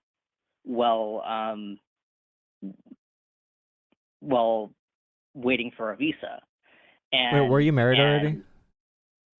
No, we actually yes, Yes, we were already married. If you were married already, that would probably be grounds to waive that. I'm pretty sure, like legally speaking with a lawyer. So that guy that was interviewing might just be an asshole, to be honest. Well, so technically, either way, it still is a crime. Yeah, but they waive it, right? Once you have a court hearing. So yeah, so that's basically what happened was because we were already married, and also because it's called a Alfred plea. Is when you say, "Hey, my lawyer told me this, and I was following counsel advice." Yeah. They basically waive it and say, "Oh, okay, they were just being told, doing what they were told." Yeah. The issue right now, and I have to. We have a lot of people trying to fight me, so I keep the friendly conversation shorter. But the issue right now is that like when that happens, like if that happened again right now, they would just like deport and detain. They might even torture, like, and not like literal just like physical torture, but also like they've thrown people in cold showers and stripped them down and took all their possessions and raided their phones and even just like it's all like ICE right now is like going, they're acting like a Gestapo. They don't care about the legal process. They don't care about courts. They don't care about due process. So like right now, that's why there's travel advisories from like Europe, from like UK and Germany for coming here, because like your situation now would not be solved in an understanding way at all. Like I want people to view other humans as community. I just heard somebody on the news. I just heard somebody on the news who had exactly the same situation. His wife came here. They were married and they were waiting for an interview. She just didn't go home, and ICE found her because she had gone home for a visit, and she didn't know that it wasn't okay for her to come back. And the minute that she said that, oh, I'm coming back from wherever, they threw her in a jail cell, flew her to God knows where, and did God knows what to her. Yeah, the Canadian actress too was trying to come into the U.S. and got detained, and the French researcher was trying to come in, and they found mean messages about Trump, or not even mean, just disagreeing with Trump, and that was grounds for them to deport him because he was apparently a national security threat because he was anti-Trump. First Amendment rights being completely violated. And by the way, for everyone in chat too, and I gotta go debate people then, but like even people who are not citizens of America are still protected under First Amendment right. It'd be stupid. And our founding fathers did not, like, it's all people in the U.S. are protected.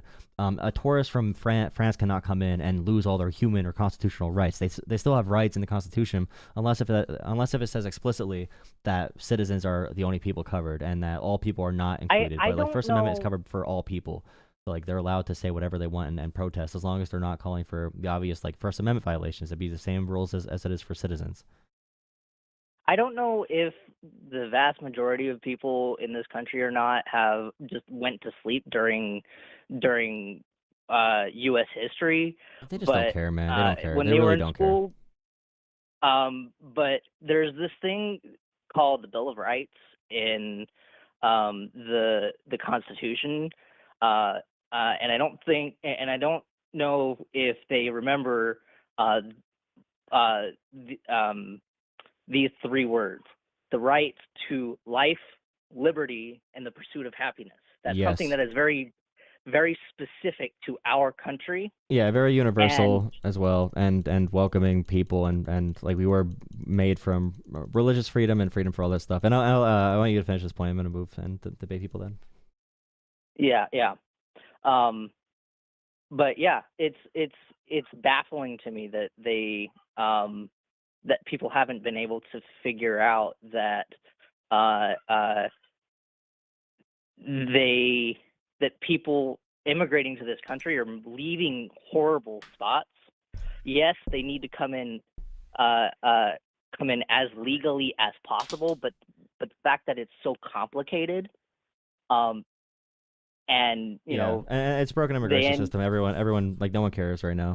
They don't care about actually fixing it. When they say they want them coming in legally, they literally just mean they want more barriers for people to come into America. They don't care if it's legal or not. They see every person as illegal.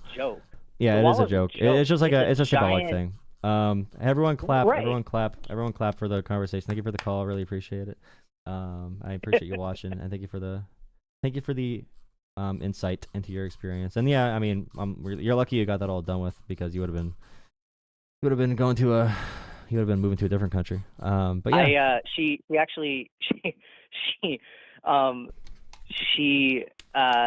was able to immigrate here at the start of Biden's presidency, and then she became a citizen here literally a month before Trump started his second term. Oh, you just beat it, man. All right. Right. You just got through. Good. Well, best of luck on the rest of. Make sure you got the papers on you, just in case. All right, have a good night, man. Thank you. Closing time.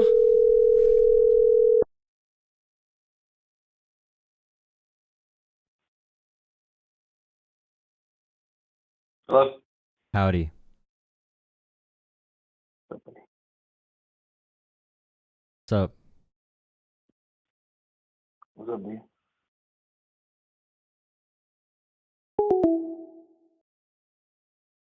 Please be awake.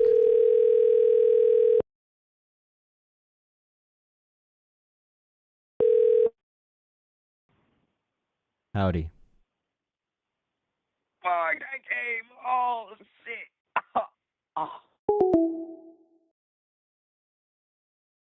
Nice. Your call has been forwarded to voicemail. The person you're trying to reach is not. All right, stream's over. It's over. It's over. It's over. We made it. It was a good run, guys. It was a good run. It was a good run. It was a good run. It was a good run. It was a good run. It was a good run. It was a good run. And you're a lazy homosexual that's afraid to do anything. Thank you, DJ Lovehouse. Thank you.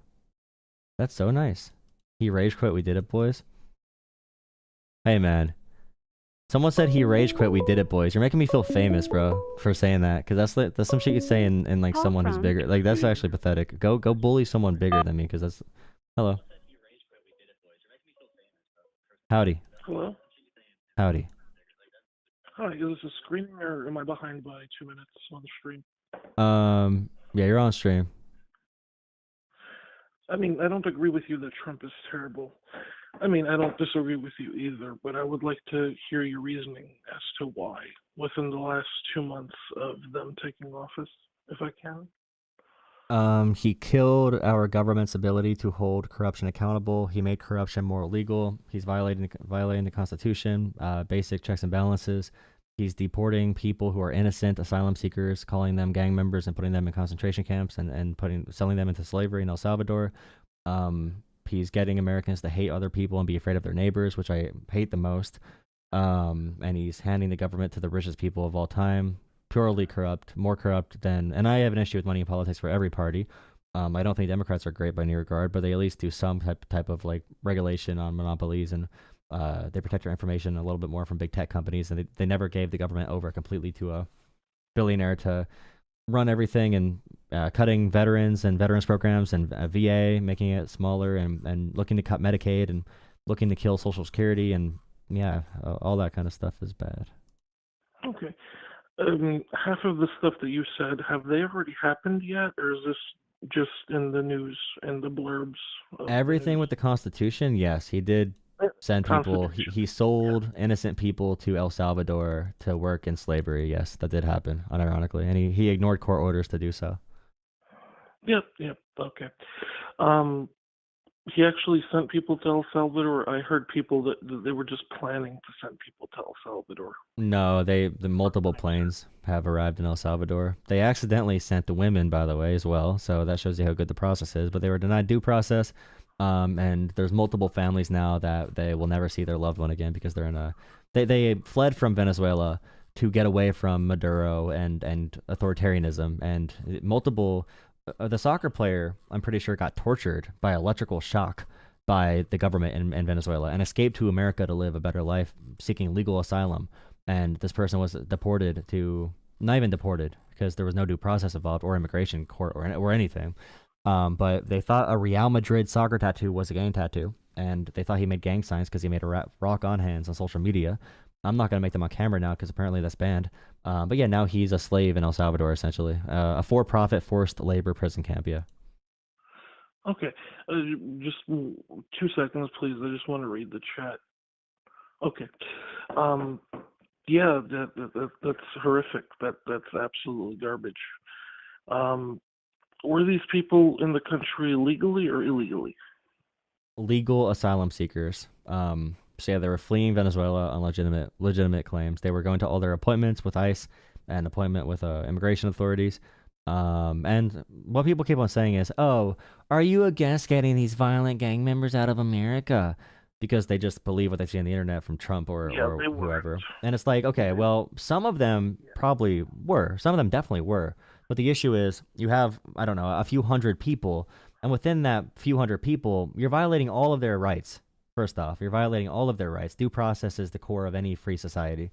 And in violating their rights, you're sending over probably a dozen or 24 completely innocent people. You're selling them into slavery when they're the kind of people who fled persecution from authoritarian nations that want to work hard in America, that are doing everything right. Because they always say, like, come in legally, do it the right way. And meanwhile, we're just going to send people to slavery. We're going to sell them into slavery in El Salvador. And Americans are just going to be like, oh, well, they don't look like me, so it's okay. Yeah, I understand. I mean, you said 12 to 24, but weren't like 10,000 people deported within the last 2 months? Not 10,000. A lot of people were. I'm sorry, 1,000. I'm sorry.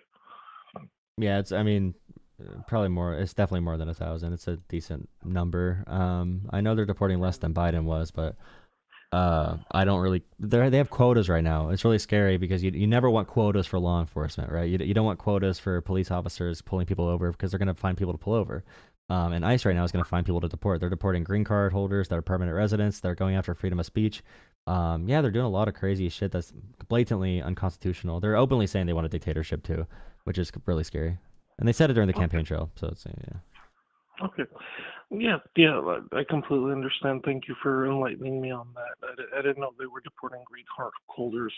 I mean, I know about one case in the news right now, but I didn't know that the rest of them had green cards or Well, there's okay, so yeah, asylum seekers, then there's visa, and then there's green cards. And they've been turning people away at the border. For example, a French researcher came in, and they took his phone and his computer and scoured them, and they found a mean comment, or not even a mean comment, just a comment disagreeing with Trump's policy, and they deported him for a national security threat.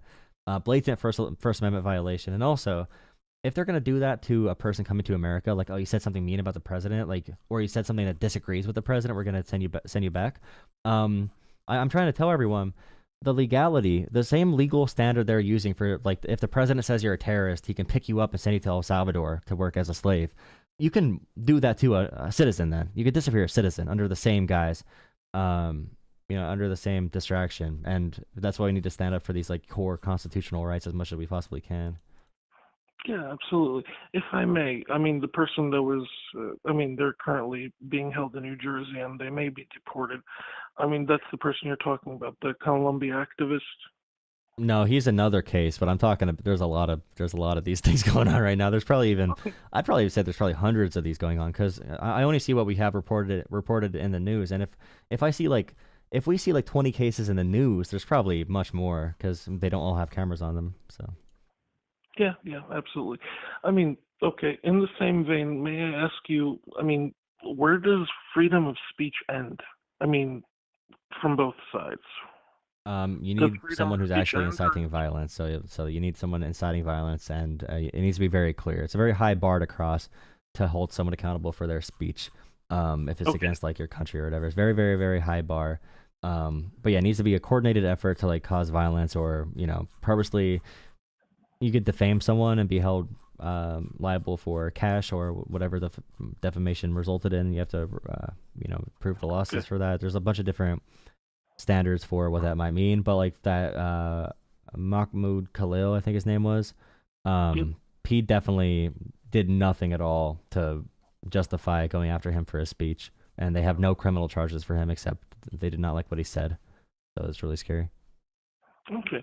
So does freedom of speech have to, I mean, does the call for violence have to happen immediately after the speech, or can it happen at any time after they listen to the person's speech? Like, for example, on the media, Facebook, Instagram, anywhere else? You probably need to intently cause for violence. You need to intently, because like Elon Musk posts about how we're going to need a civil war every single week. So he's been doing that for years and years. So it needs to be someone who's intentionally trying to cause violence on purpose, and they knowingly are trying to rile people up to, I don't know, like stroke a race war is one example.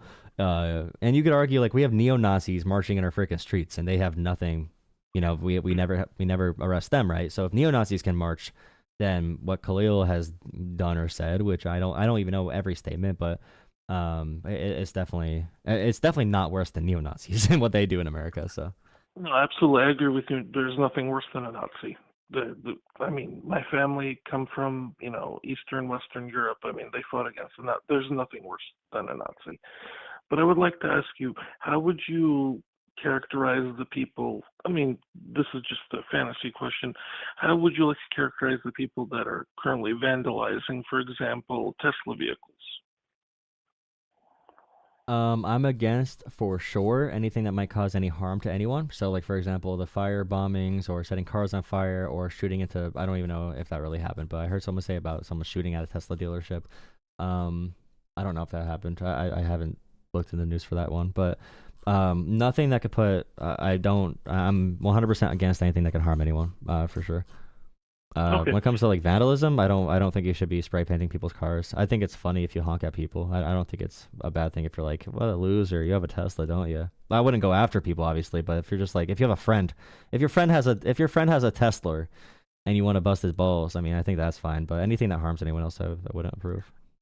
I mean, honestly, I wish you didn't say that, because if your friend had a Tesla and you had a can of spray paint and you spray painted a specific symbol. No, I said bust his balls. I didn't mean like touch his property. I meant just like make fun of him. Like, hey, loser, you're driving a dumb electric car. So yeah, and I think boycotts in general. I fully support the boycott. I 100% support the boycott, but nothing that could harm anyone. Okay, but property persons, can I at least hear that you're against people spray painting certain kind of racially oppressive devices? Yeah, I said that. No, I just want to hear it. Thank you. I appreciate your time. Thank you so much. I mean, I think this is your last call from what you said on stream. Thank you very much. I hope you have a wonderful night. Good night. I appreciate the call. Thank you. Who was that? Who was that person? Who was that?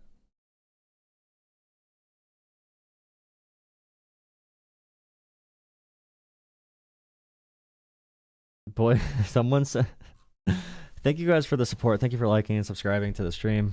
Appreciate it. Thank you for all the amazing donations. Thank you guys. Thank you guys. Thank you, Yellow, again. Thank you, Yellow, for Yellow. Thank you, Rita. Love my dogs. RQ, as we say. Let me check my Venmo quick, because I think someone might have donated on Venmo. Thank you, Deep State, as well, from earlier. Thank you. All Teslas are computers. Yeah, when Trump went into Tesla, he's like, there is so much computer. There's so much computer in this Tesla. But someone just said, Elon and Trump, thank you for your great leadership. Elon and Trump, thank you for your great leadership. Boycott Jolah, someone said. I'll take another caller. I'll take another one.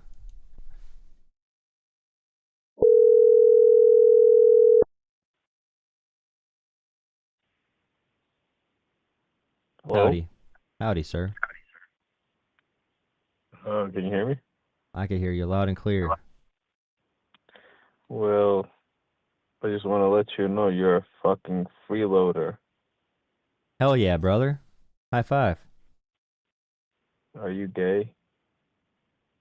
I mean, you answered the call. I said I hear you loud and clear, so yeah. Duh.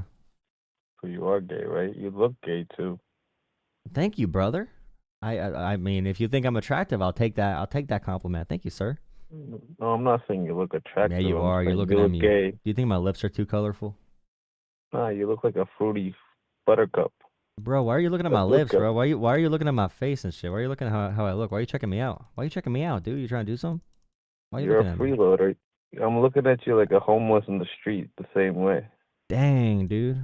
Shit, I got Wi-Fi You're a though. freeloader. I do got Wi-Fi. I'm a It's free in freeloader. America. Everyone say I'm a freeloader in the chat, guys. Everyone say You I'm a are, freeloader. bro. Why don't you get Say a job? Say Jolah is a freeloader in the chat. Say Jolah is a freeloader. Jolah is a freeloader. Jolah is a freeloader. You want to rap battle real quick, bro? But so you admit you're a freeloader. Like, Hey yo, this is a really dumb caller, not a real baller. He thinks he's a scholar, really? He's squalor. I don't gotta do this. Every time I'm ruthless, I just can't go talk. into it. You're I fly trying like to Cupid. talk, You don't but know what you I'm can't doing. You debate sound that like you're you're a stupid. I freeloader, keep right? on going. All these illusions. You get so distracted. I keep on reacting. I got these chemicals. You got no action. Every time I go Are into you the done? flow, you know that I got. You don't even got What? What do you bars. want to do, bro? Are you Right done? back. You don't Yeah, even yeah. got bars. I don't got bars. You show me your bars then, bro. Silence speaks a lot. You're just a clown. Show me your Who's bars, just bro. Nah, blabbing. you don't got it, bro. You don't got it, bro. You don't got it. Because you're trying to debate or you're trying to rap battle. Let's get I'll debate something something. clear. I'll debate something, bro. I'll do Let's it. debate that you're a freeloader, right? You agree with what? I'm a What did freeloader. you bring to society by just freeloading and asking for Cash App and PayPal, and also trying to get monetized on YouTube? Do you I am think this is a monetized on YouTube. concrete? You're trying, but good luck. But what I I'm am trying to say is monetized on this, YouTube. right? I am How are effectively you monetized on helping the YouTube. society right now? So you support the illegal immigrants here? The what? You support all the illegal immigrants, right? No. You're advocating for Trinidad again. That's who you're advocating for, right? Bro, you're one of those. You look like Wait, you're one of those is this people, your third that language? Is this your fourth language? We did you speak get paid English by- here, bro. We speak English I have a here, okay? question. Please I have practice. a question. Practice. Which Democratic I did am in Chuck Schumer favor of pay you? multilingual cultures, though. I But am I in have a favor. question. We should not have a do you national get language. funded by a NGO to do this? Yes. People are hating you. So It's a what- very, it's a new You gay are organization. like a leech to society. Do Thank know you, that? bro. Thank you, homie. Thank you, Yeah, homie. so I have a question. Which one paid you, Chuck Schumer? Yeah, dude. Yeah. Hell yeah. You wish, right? You barely wish. You're just trying to be one of those people that just blabs in the middle of nowhere trying to get attention. Nah, Like, bro. I'm trying to be one of the bro, people that you call know, into you my know show. you're gonna have a sad. I'm trying to be someone that you're gonna calls be a into the loner. show. I want to be like Like, you. you I don't want to even call have a into the show. It's you don't Friday even night have at a phone. midnight. Who are you calling? Who are you talking to tonight? I Yeah, hope you have a because good you night, know bro. the funny New thing donation is from the that Deep Thank you, you're, Deep State. you're State. kind of entertaining. Like, $10 Mr. I won't tell him. Klein I over won't tell here. him Deep State. I will not tell him Deep State. Okay, what Okay, what Island did you boys. just say? What did you Island just say? boys. You're trying to join the Are island you- gang. This Are nigga you the like? fake island Are boy. you Okay. living in Did you 2017 get TikTok? arrested for Are driving you in without a 2017 license? Facebook? Oh, okay. I don't even know that so reference. We got I don't think I'm Tekashi in. 6ix9ine here, bro. He actually did What? something. Okay, out there. it's He's not like, 2018. We got It's not Tekashi over here. 2018, bro. It's Okay, not 2018. Tekashi. Okay, It's not young 2018. MA. Ooh, this nigga No, dice bro. looking motherfucker. These are actually all like 2017 memes, bro. What the hell?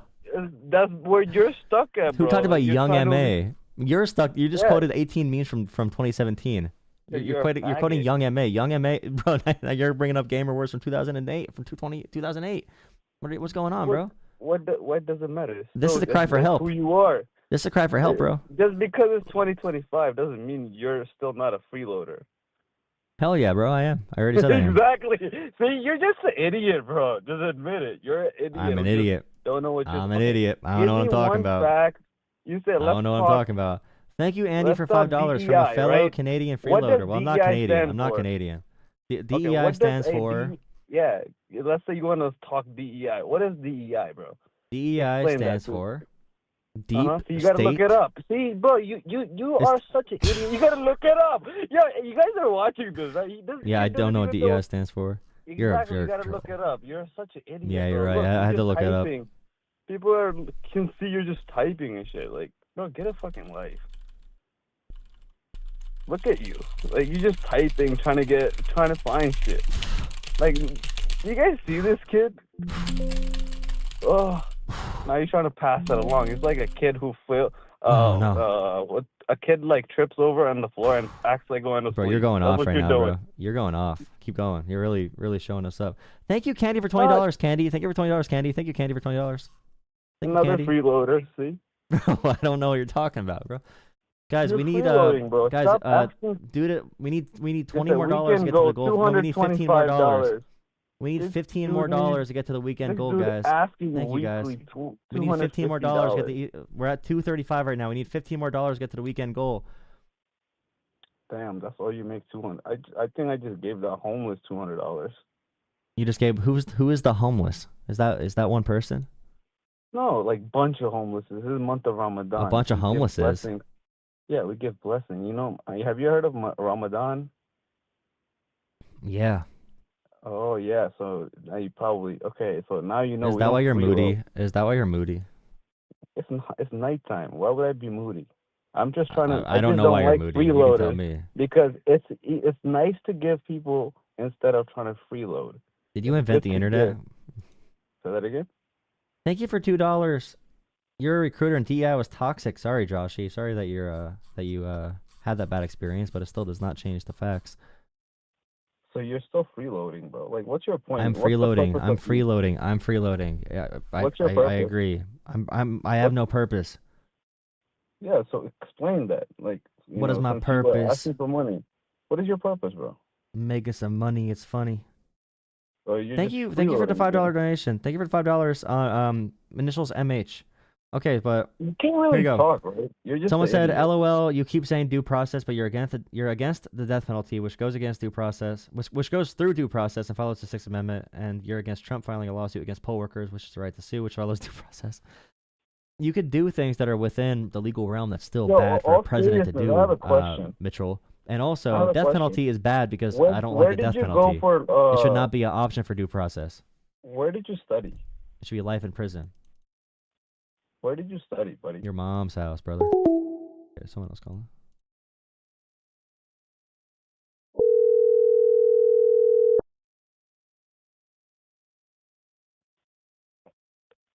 Howdy.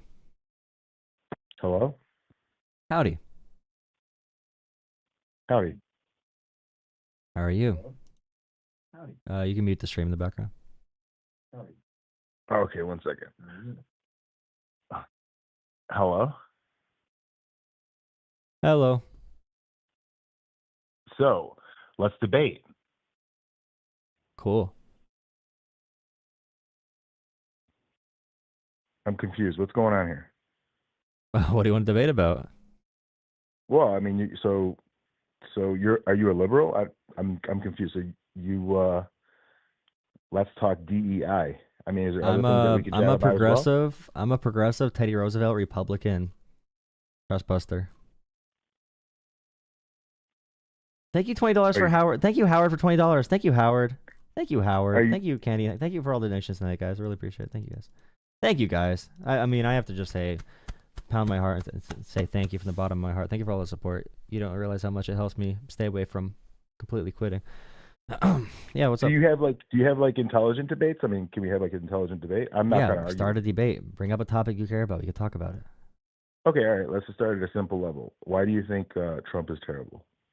Because he hates the Constitution. He loves the ultra wealthy. Yeah, he's pro corruption and he's pro Russia, and that's not good. And he's pro China too. Well, I mean, would you agree that? All right, let's just use one of those examples, right? Let's think about China, right? Would you agree that China is a rising power? Yeah, and we're moving to the side for China right now. I mean, do you think it makes sense to fight a rising power, or do you think it makes sense to cooperate or work with the rising power? I think it makes sense to not allow China to take over every trade relationship and every global organization like we're doing right now. I agree with that as well, and I think most conservatives and whatever you want to call it, Trump supporters or MAGA, would agree with you as well. I disagree completely because they can be told like USAID is evil and they'll believe it in 1 second and kill all of it, and that's like a huge wish list from China. Okay, well, all right. On that point, do you think that like we need foreign aid, right? Do you disagree? We need we need foreign aid to maintain these relationships and trade routes, right? Because if we don't get foreign aid, China will, and if we pull out of the WHO, China's gonna take all the influence. So like Trump supporters are very against any foreign aid at all. They're very isolationist. So I feel like the isolationism inherently goes against the idea of just like maintaining global stability and like trade routes and all that kind of stuff. I'm sorry for interrupting, but no, I mean, look, I mean, there's a lot of different issues there. that you're talking about, and you know, we can dive into all the details and stuff. But like at a simple level, like, do you think that there's a lot of corruption in the government? So in the government, when I talk about government, it's really hard. Thank you for like deep state. Like RJ. Thank you for $3, RJ. Thank you, RJ. Thank you, RJ. RJ, if you don't need to. Thank you for the donation, RJ. But you don't, you know what I mean. If it's you know, if you guys can't afford to give donations, do not do it. But thank you so much. So deep state. I think the deep state and the conspiracy around it is kind of dumb, because there is a group of people that have power, but it's not going to be anyone we know about or don't know about. It's going to be a very complex system of, like, Elon Musk right now is the definition of the deep state, and people love him because he just manipulates people. Okay, let's stop there. Why do you think that? He's in bed with the Communist Party of China, and he has deals with China with Starlink. Starlink's getting huge private investments from China, and Elon Musk was just now briefed on our private military plans if we ever had to go to war with China today. And he's a private citizen and bought his way to the presidency, and now a big issue. Thank you RQ for the donation. You guys are being too nice tonight, guys. Thank you. And it's an issue, like right now, Elon Musk, his real play is not Tesla. He owns like 12% of Tesla, okay? That's not his real play. That's where he gets cash from. But the real rising wealth for Musk is Starlink. And a lot of private investors from China are picking up Starlink. And now we already know that Elon Musk is very pro-China, and you know, has reaffirmed that he supports China's socialist values. Tesla has done that. And what we're seeing right now is it seems that we are gonna, help China take Taiwan because Musk wants us to. And that's my big thing right now. We are kind of backing off supporting Taiwan, backing off supporting Ukraine for both Russia and China. But Musk himself, it's really weird that he wants all these. He killed USAID right away. That was his first thing. He killed the CFPB right away. These are anti-corruption organizations like the CFPB. And he does have these relationships with China, and I just can't trust that. And he's being briefed on our private Pentagon plans. If we go to war with China, he's not even a government official or confirmed, or like he's a private citizen. Yeah, for all those reasons, he is the embodiment of the deep state. Yeah. Well, I mean, the embodiment of deep state. That's heavy. You said a lot of stuff there, right? You made a lot of claims, all right? And we can't go through every single one and do the research on every single one and pick it apart and stuff like that. But do you think that Elon's a good person? Hell no. I think it's impossible to have that much wealth and be a good person. Okay, all right. Let's stop there for a second. All right. So why do you think that? So like, let's say, all right. Let's go down to like simple business, right? So if I sell lemonade, okay, I have lemonade stands, okay, but instead of selling lemonade stands on one corner, I hire like tons and tons of people. I create a company, and then I have lemonade stands on every corner in America, or maybe I have lemonade stands on every single corner in the world, right? So I serve more people, right? They give me money, I give them lemonade, right? And so I make a lot of money, a lot, right?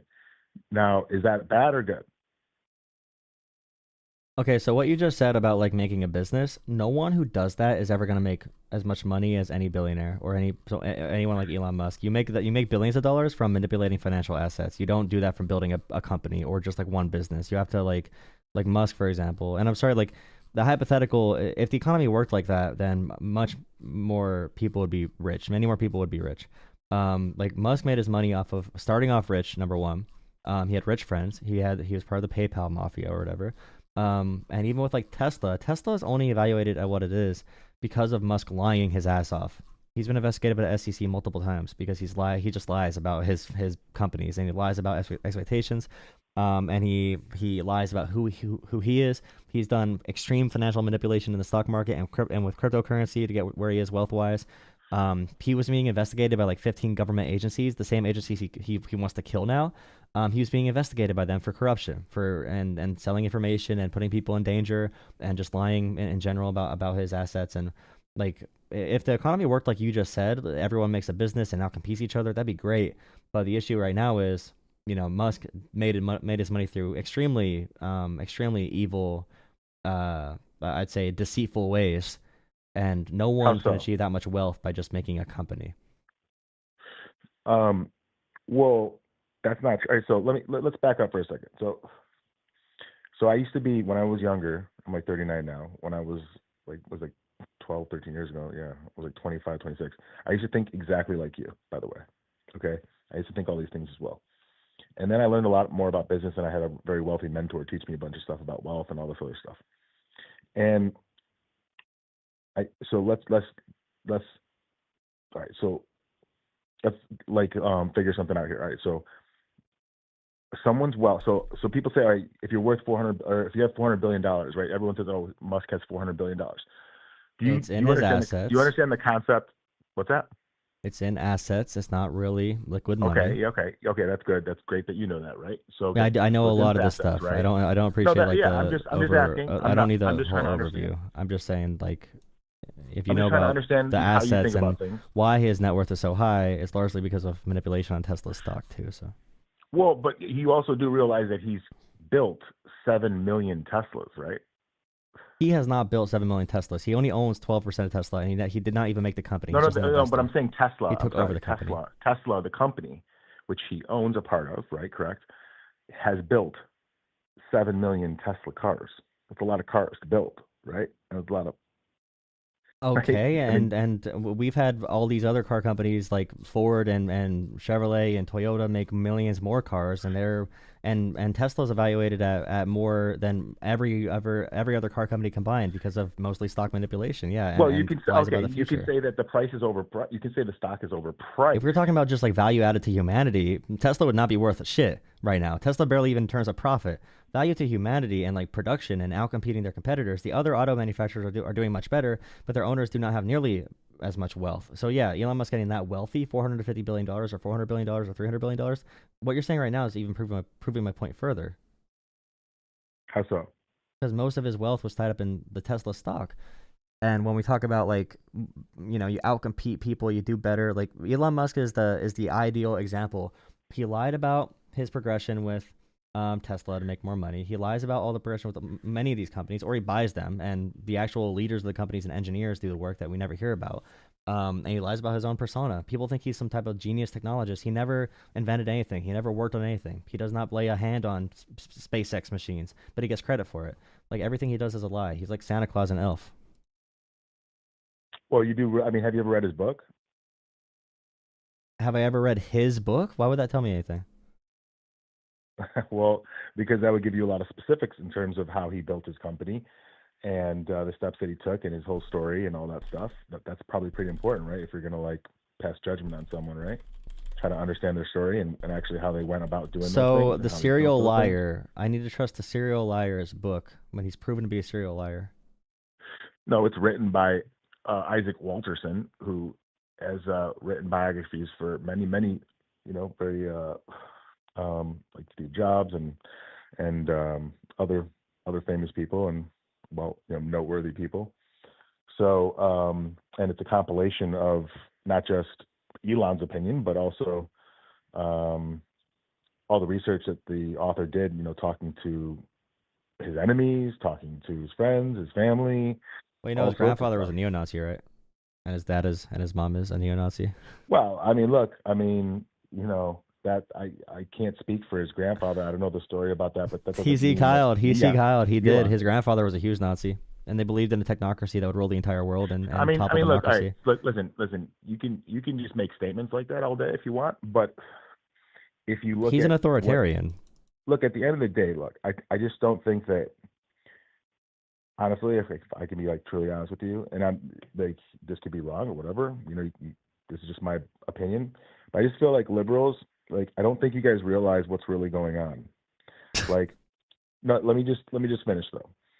What I mean by that, okay, and this was me in like 2016 to 2019. Okay, I'm sorry that you were smarter back then, but I was liberal. I was more liberal leaning. I wasn't really like a conservative or a Democrat, but I was definitely more liberal leaning. And I didn't like Trump. I just thought, all these negative things about him. And I would like see all these headlines. I'd be like, see, this is like, look what he's doing, yada, yada. Or I'd watch these like 10-second clips of him talking and I'd be like, oh, this guy, such an asshole or whatever.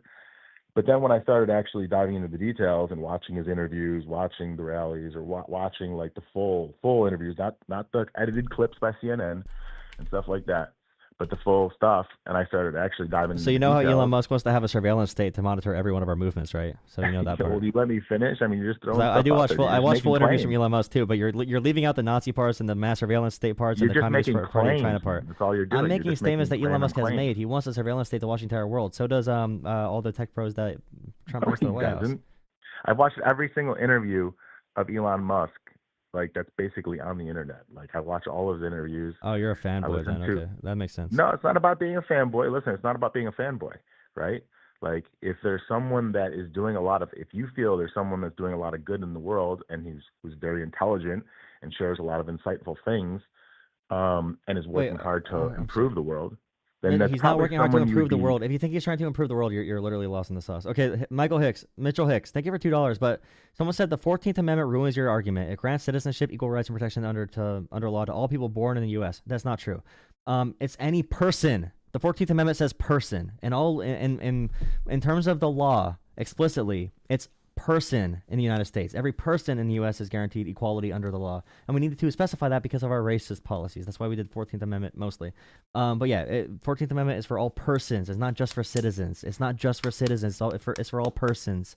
It was not for voting rights, but it's for access to courts, due process, equal protection under the law, and public education. That's why George H.W. Bush and Ronald Reagan would argue that immigrant children should still have public schooling. Ronald Reagan made this argument. Ronald Reagan and H.W. Bush, but the Republican Party has fallen off a cliff, so they don't even know that Ronald Reagan was more pro-immigration now than Democrats are.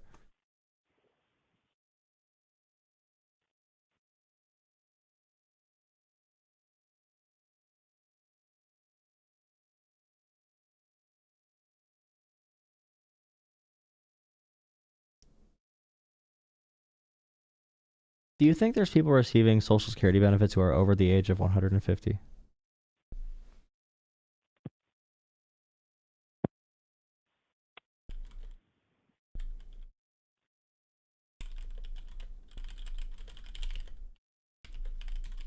So that's that. Huh? You just make random statements and then that's it. Okay.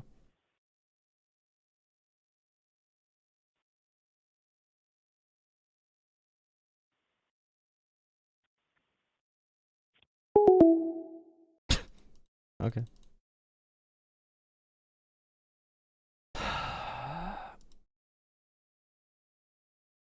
Elon Musk is just so... It's so hard because he, by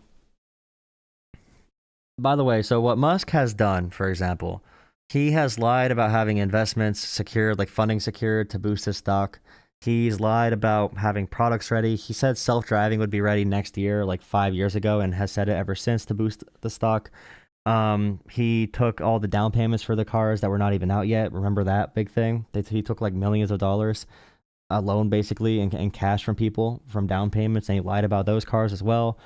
He lied about the Cybertruck being able to traverse water. He lies about so many things.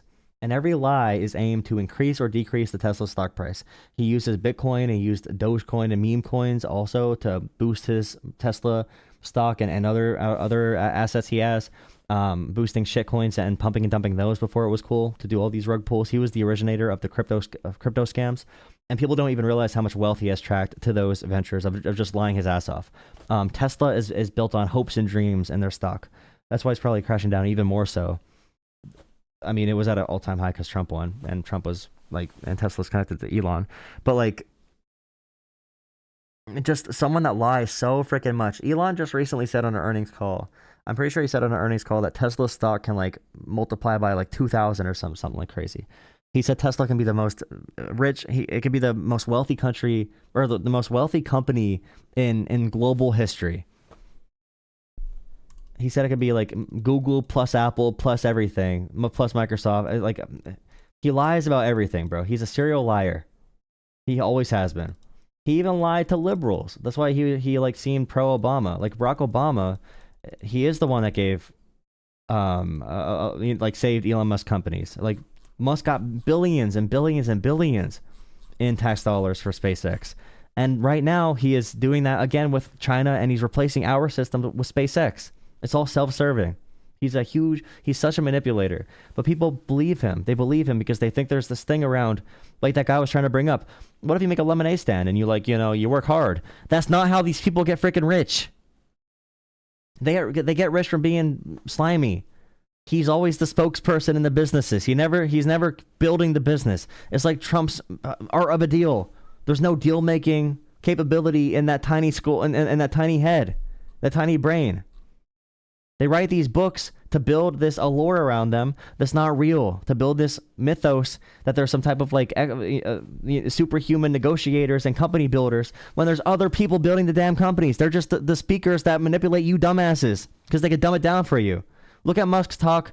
Musk in 2010 sounds like an intelligent person. Now he sounds like he barely passed the elementary school because he's purposely talking like a dumbass to convince Trump voters to like him. Yeah, bro. Like Social Security's paying out to Ponzi scheme, bro.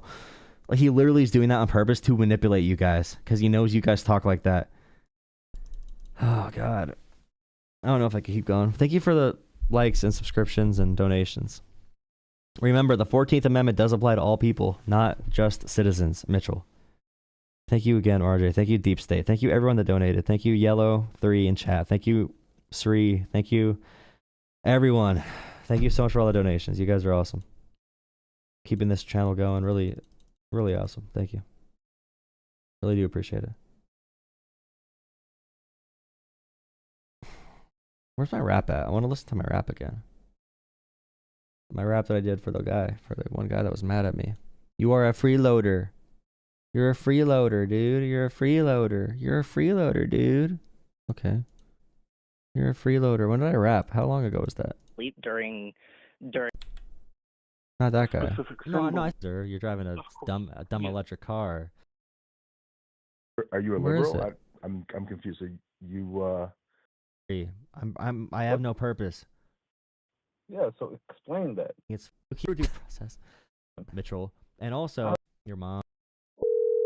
I don't know. That was at the start of this conversation. I want to hear my freestyle. Computers. Yeah, when Trump went into Tesla, he's like, leadership. There's so much computer in here. Bro. Yeah, bro. Okay, right. I'll take that. I think my lips are too colorful, bro. Why you looking at, dude? Freeloader and as a freeloader. Spicy good. Really? He's squalor. I don't got it. This is dude. I gotta hear these in the chat. This guy was calling me a freeloader earlier. I want to hear my raps. I want to hear if I freestyle good against him. Say Jolah is a freeloader. Jolah is. Bro, I rap so good, bro. He didn't even respond, bro. He did not even respond. Notice that. You want to rap out it real quick, bro? Spicy, you admit you're a freeloader. Hey, yo, this is a really dumb caller, not a real baller. He thinks he's a scholar. Really? He's squalor. I don't got to do this. Every time I'm ruthless, I'm just going to it. You're I fly trying like to Cupid. talk, You don't know what I'm doing. You sound like you're stupid. I keep on going. All these illusions. You get so distracted. I keep on reacting. I got these chemicals. You got no action. Every time I go, I get the flow. You know that guy. You don't even got bars. Every time I go, I get the flow. Who said that? Who said every time I go, I got the flow? Who said every time I go, I got the flow, bro? Who the hell said that? Who said that, bro? I don't know who the hell said that. I don't know who the hell said those words, bro. I have no idea who said those words. I'm gonna be honest with you. Bro. No idea who said those words. Thank you for another $5. Thank you, RJ.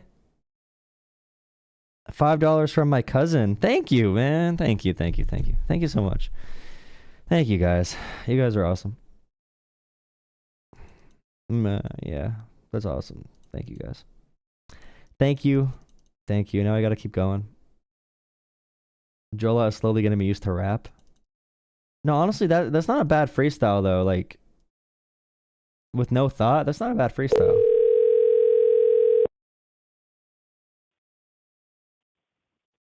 Hi, this is Jolah Talks Politics. Trumpy dude, I love you, Trump. Oh, I love you, Trump.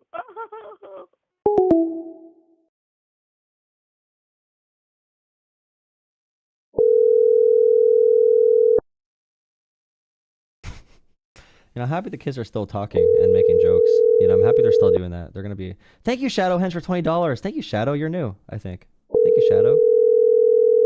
Thank you, Shadow. You guys are killing me today. How's it going, my friend? How? What's up? What's up, man? Not much, just chilling.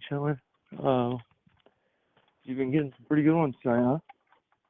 I don't know. I don't know what you mean by good ones.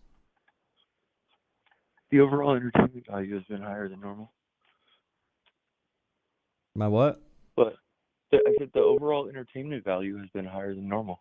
Oh, yeah, I guess so. It depends on. Yeah. Fridays are usually pretty good. Saturdays are usually the biggest ones though. Biggest streams. So hopefully I'll get on early tomorrow. Guess I'm going. Well, listen, before we start debating, I just want to know, are you ready to squash the beef and unban me from the server? Wait, who banned you? I don't know. It was some dude who was acting really malicious. Wait, what was your name? What was your name in there again? My name? Yeah. Extreme Dad. They warned me The about one and you. only name I've ever gone by. I know. I saw. But yeah, and obviously, I had some words before because I felt like you were excluding me and singling me out for not participation. It's called in your DEI. reindeer games. It's called what? DEI.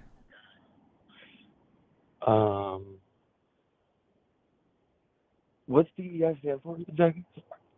Done. What is DEI? I don't even know. I don't know either, for real. I really don't. But because I was thinking it's when the black people can. What's it called? I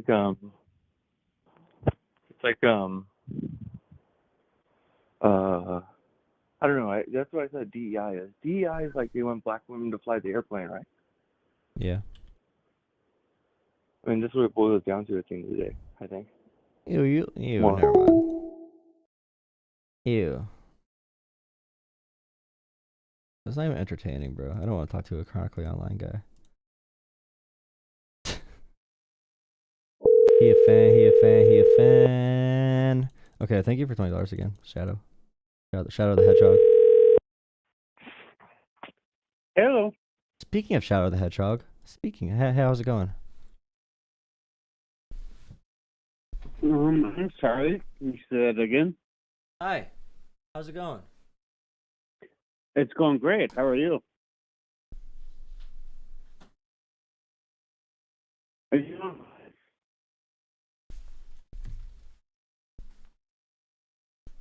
Oh, sorry, I was doing something. I'm back now.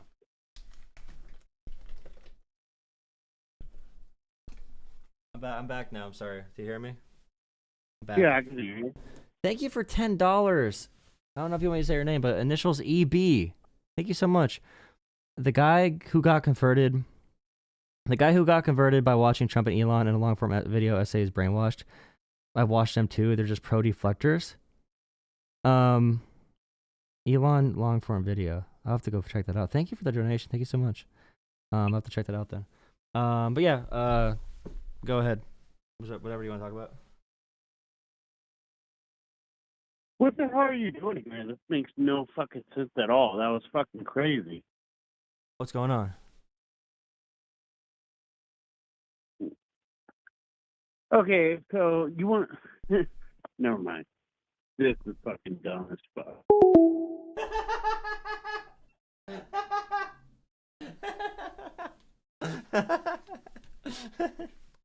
Bro. Chill, bro.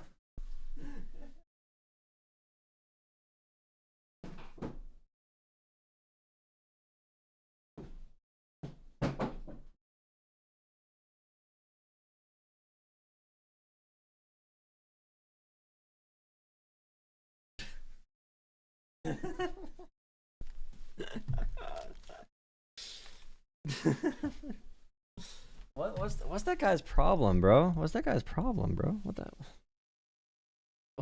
guy's problem? I don't know what he's doing. That's weird. Hello? Hey, what's up? So, hold on, let me get this straight. Why do you hate Trump again? Stupid. Alright, no, I'm gonna stop you right there. My glorious King Trump would never be stupid, alright?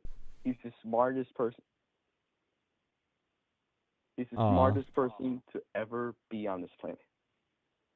You gotta troll. You gotta troll. You gotta get a better troll ready next time, bro. You gotta like load What are something you funny. talking Up. about? You know what I'm saying? You gotta get a funny I'm being troll. dead ass. My glorious King Trump. I'll be sucking on his toes every single day. Elon Musk too. That's not funny. That's not a funny meme. You gotta be a funny memer, bro. You gotta be a funny memer. That's not a funny meme. Please leave your message for 3342. Jesus Christ. Okay. Let's get this going. Okay, I restarted my thing. You can call back again. Guy that just called. That was lame. Blasphemy. What?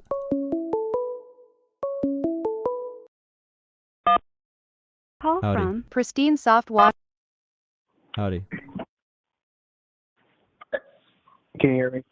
Yep. So. Did you almost leak my whole number on your shit? Yeah, it happens. So what's the number one reason you hate Trump? I'd probably say I'm really anti-corruption. Trump is pro-corruption and he's pro big money in politics.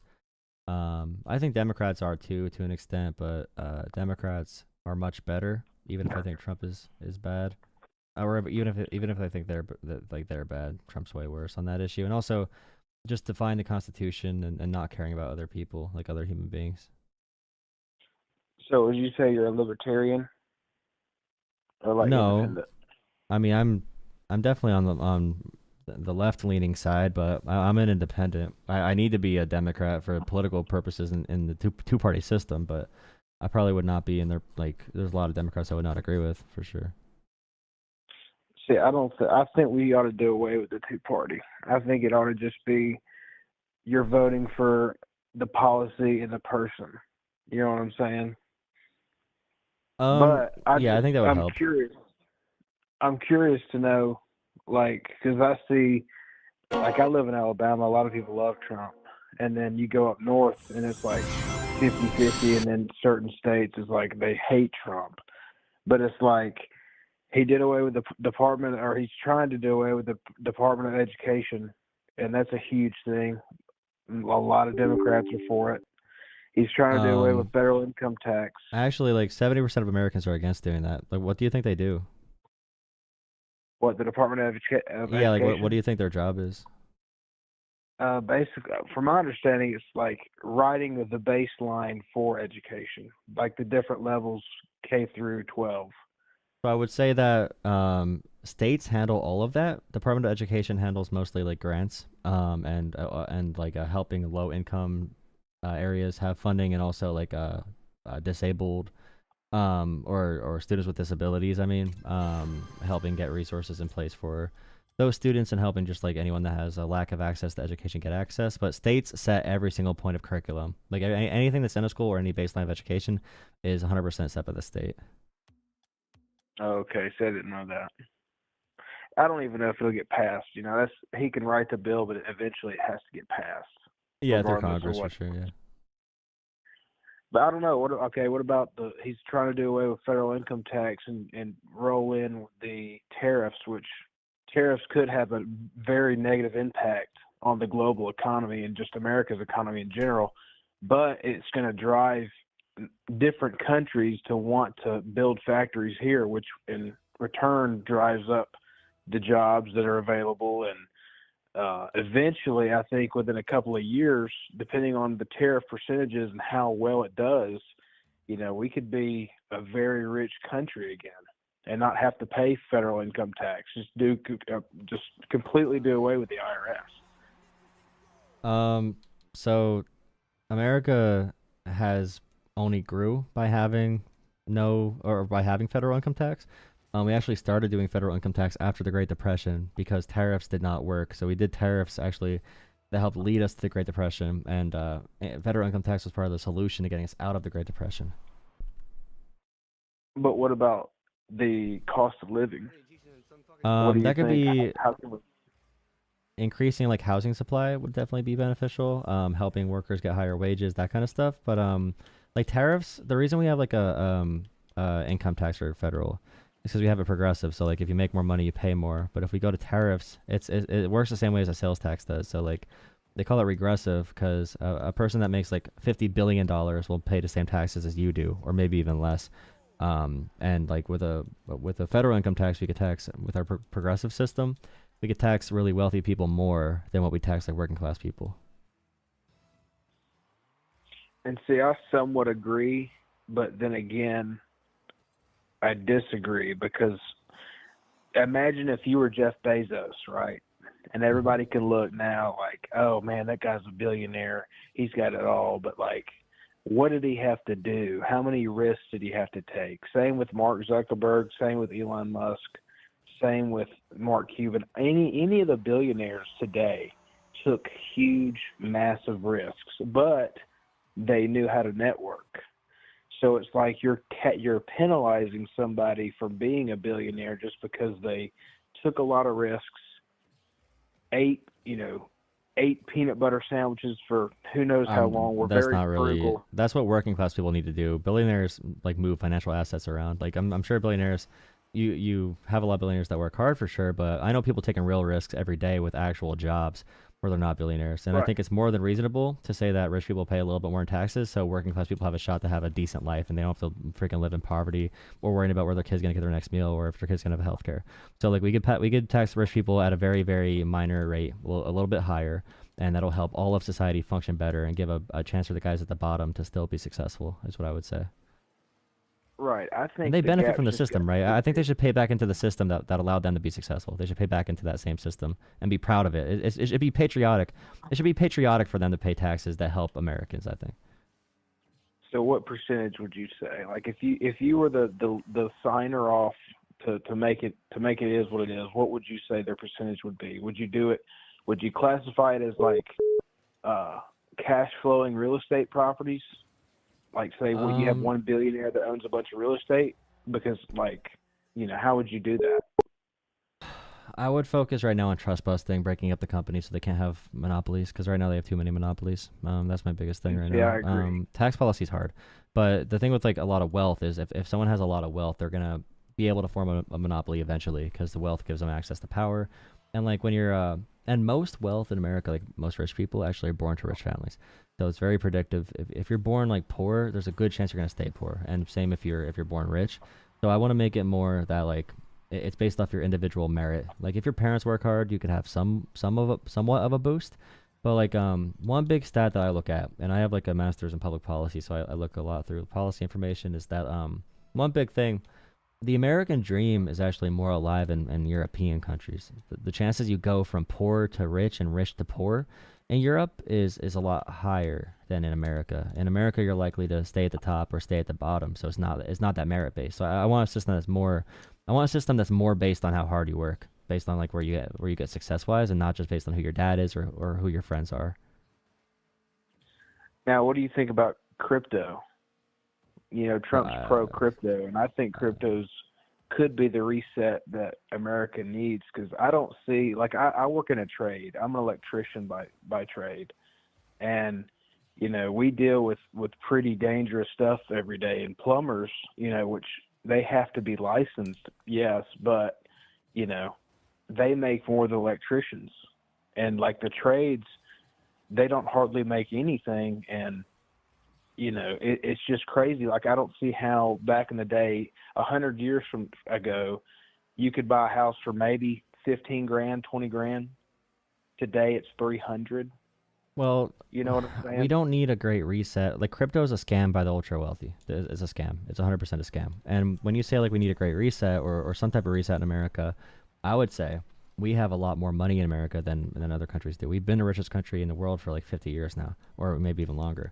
And when we have so much money in America, you have to ask, why is our life expectancy 7 years less than Europe? Why do Europeans live millions of years longer than us on average, like with all of them, than Americans do? Why does Europe have better childcare and paid family medical leave? And why do working class people in Europe have better wages and just like live longer? Why are they happier? Why are we the richest country in the world, but we can't do any of this shit? The idea that we need a reset is like, why would we have to do crypto to do that? We just need to make sure that the people who win in our society pay more into the system so more people can win, and we don't just have a couple winners. We have more winners for all the people that do work hard, and I'm very pro working people, and that's why I'm anti-crypto, because crypto is a financial manipulation tool by the ultra wealthy to maintain their status in society, and they want to sell us this alternative currency like it's going to fix stuff, but in reality, all of this is geared because they don't want to give up their own power. They don't want to give up their own money. They don't want to pay workers what workers deserve, in my opinion. Well, so what's, they say that the dollar is soon going to be not the standard anymore. Before I think it was the British pound, and before that it was the Chinese yen. Do you think the U.S. dollar is eventually going to fall off, and maybe the yen or the pound or whatever is going to be the new standard, or is the new standard going to be Bitcoin? I just got donations. Thank you so much for $10, CE. Thank you, Stone Shadow. Thank you, Shadow, for 20. I don't. That might have been from earlier, but thank you, CE, for $20 as well. Thank you so much for the donation. So the American dollar has been doing fine. I just feel like I don't know. That's a really complicated conversation. I care more about the fundamental policies and everything we do to support workers and to support regular people. And focusing on like what the fiat currency is, or what form we're using, doesn't matter as much to me as who owns the system. And my vision is we need a big old huge government to protect people. We need a big government to make sure companies are not being corrupt and make sure they're not screwing people over. But we need a really small government to limit freedoms. So big government to protect freedoms, small government to limit freedoms. And right now, we're kind of having the opposite, in my opinion, and we need to go back to the Teddy Roosevelt Republican progressive trust-busting era. I feel like we need to go back to that right now, because there's so much money concentrated at the top, and there needs to be a reset some way, and usually it's through like a revolution, but I think we need to just do it, break up companies, make them compete with each other, and also provide more resources for working people to be more successful. And so the last thing, how would you bring down inflation? Because they always say once prices are up, it's almost hardly impossible to get prices back down. So how would you combat inflation? I think we need to allow for more housing to be built in general, because that'll lower housing costs. But it matters if wages keep pace with inflation. So wages for the bottom 30% in America, the bottom 30% of earners, those wages went up around 19% since COVID, and inflation went up around 21%, 22% around there. So our lower class wages actually kept pace with inflation. So I'd worry about, can wages keep up with inflation? Can our supply chains maintain, be solid? But also, we don't need to go into deficit spending to help working people be more solid and afford things. In Europe, in America, if you want healthcare, it even sucks for small businesses too. In Europe, though, there are systems that you don't need a full Canadian model, but there's still universal healthcare where you have an option to have like private care or the public care. In these companies, they don't have as many companies. And in these countries, they pay far less per person for healthcare. Because in America, if you have healthcare, you're paying taxes into healthcare to subsidize, and you're paying private companies. And then you're paying, your deductibles, and then you're paying everything else. So we pay a lot more for healthcare, and also in Europe, they have paid family medical leave. We don't have that in America. So if we get paid family medical leave, if we get, better support for workers to, advocate for themselves and organize, or better conditions, and we could have a more stable system for our kids and education and healthier food and all that kind of stuff.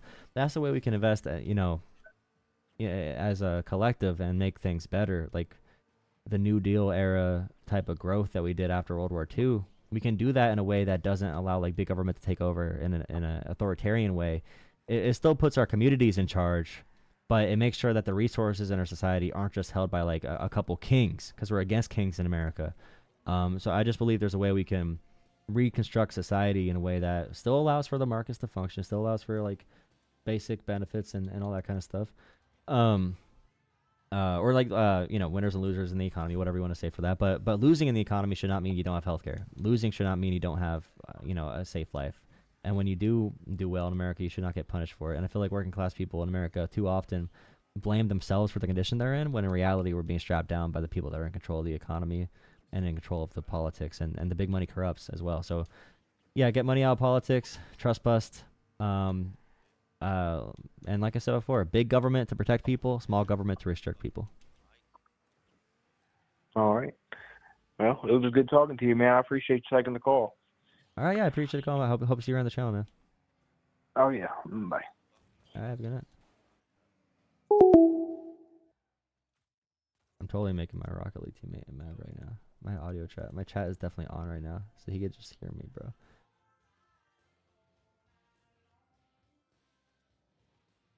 My teammate, bro, was here. My Rocket League teammate was hearing that whole conversation, bro. He was hearing the whole conversation. He was just listening. He was getting mad. I could hear him yelling at me. Imagine you're playing Rocket League and you listen in on a political debate stream by accident. Like, I do not want to hear this right now. What are you talking about? I should run for office. I'd be good at it. I'm just saying. I'd be good at it. Thank you for all the donations, guys. I don't know if you donated on my... Oh, so you did donate. Thank you. Thank you, Sliver. Another $20. Do a freestyle with... I don't know if I could do that. Thank you for the donation. I don't know if that'll work. Thank you so much for the donation. Oh, why am I doing this? No. Don't yell at me, teammate. I'm sorry. Okay, I'll take one more caller, guys. One more caller for tonight. Thank you for all the donations. You guys are donating too much though, so I have to keep on talking to you guys. That was a good call. Unions are decimated in Alberta. What is the Canadian district that wanted to leave Canada to join America? I forget which one that was. Or province, right?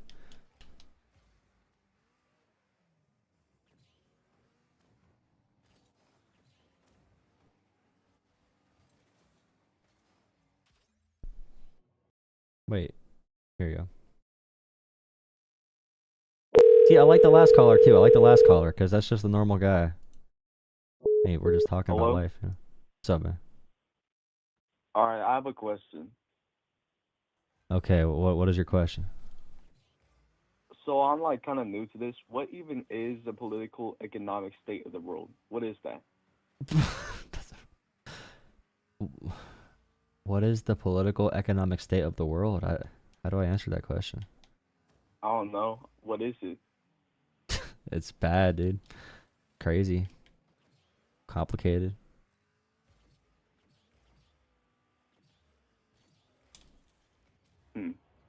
Shit's real, bro.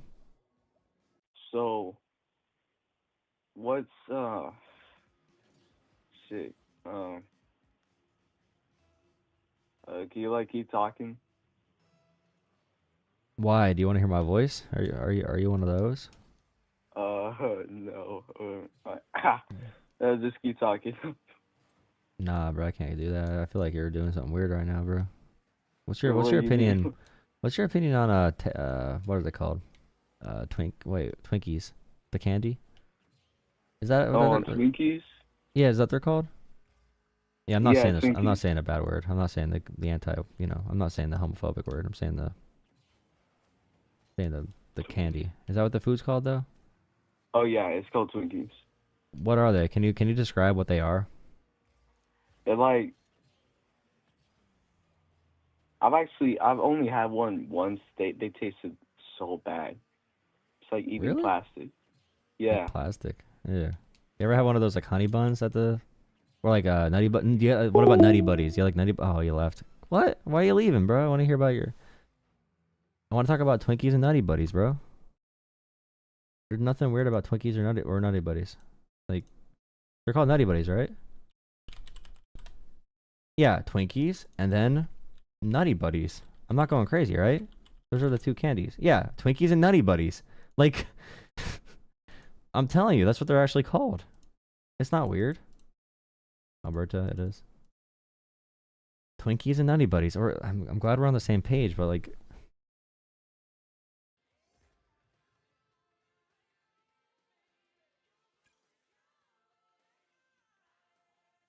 No, it's Nutty Buddies. Look up Nutty Buddy. These are Nutty Buddies, bro. Nutty Buddies are awesome. Someone else donate? Oh, yeah. Yeah. These things. These things. Nutty Buddies. You know those? No one's calling in, by the way. I'll do one more call if someone comes in with an actual topic. Nice. Now my teammate's not playing. Great. I'll do another call. Is anyone in Discord? Maybe Discord. L teammate. True. True. Nice. There might be someone in there. There was.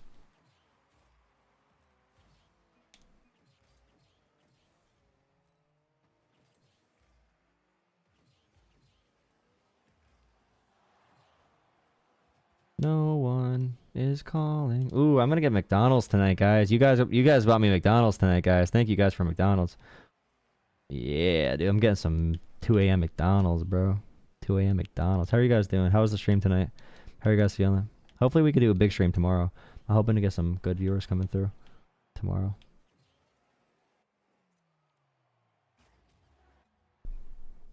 Nice.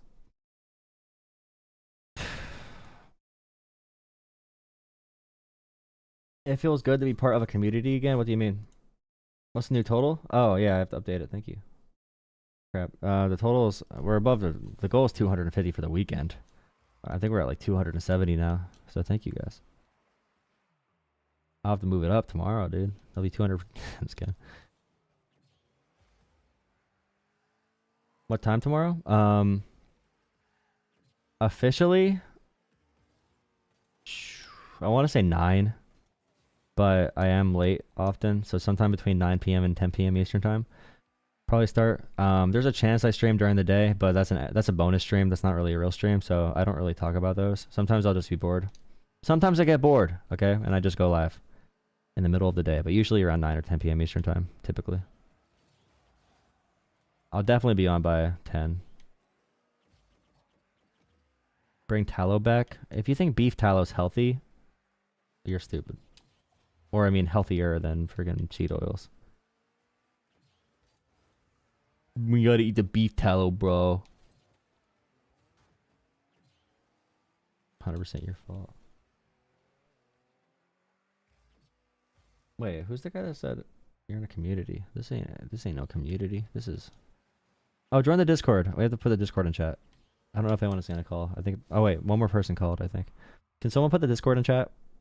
Someone's gonna put a Discord in chat if any mods are there that are in Discord. Please. Please. I'll let my Rocket League team down. Please leave Howdy. your message for Never mind. 214. Whoa!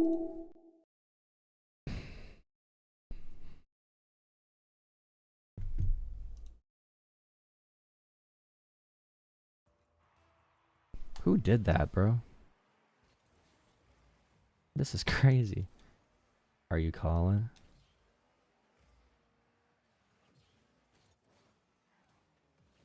I'll go in the Discord chat. Go in Discord if you want to talk. Go in Discord. We'll talk it up in Discord, guys. Join the Discord, guys. It's in all the channel descriptions. I'm probably done for tonight since you know, things are slowing down. Seems like our last caller was that. Actually, the last actual call was nice. I appreciate that for a final call. It's good to talk about just like real things and whatever, not just crazy stuff. But yeah, the Discord is in all my video descriptions, including the stream description. You guys are free to go to bed. Thank you guys for joining me. Who's new? If you're new to the stream, put new in chat, like just like today, because I don't think that many people are new today. We did not get super high viewership tonight, but it was super engagement, and I feel like we've been doing that lately, where the engagement is super high, and I actually have like friends in chat. It's a much larger percentage of people that agree with me now. I know a few months ago, like a month or two ago, we were getting like 1,000 viewers per stream, but most of the viewers were like, I had like a 20% like ratio, like to dislike ratio. So before it was just like all people who were here to shit on me, but now it's like some friends too. So I'm a bad teammate for real. I'm a bad teammate.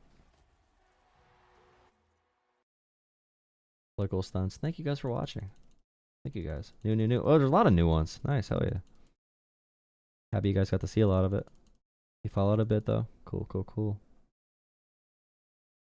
Yeah, so I'm gonna finish this game and get off. My teammate hates me. I'm sorry, teammate. I gotta stop playing Rocket League when I'm doing this. I have bad etiquette. Or I have to play. Why am I playing competitive? Like, why would I do that to myself or my teammates? I'm never gonna get Grand Champ. I'm not even. I can't even do aerials. How am I gonna get Grand Champ, dude? Totally not reasonable. Teammate, open goal.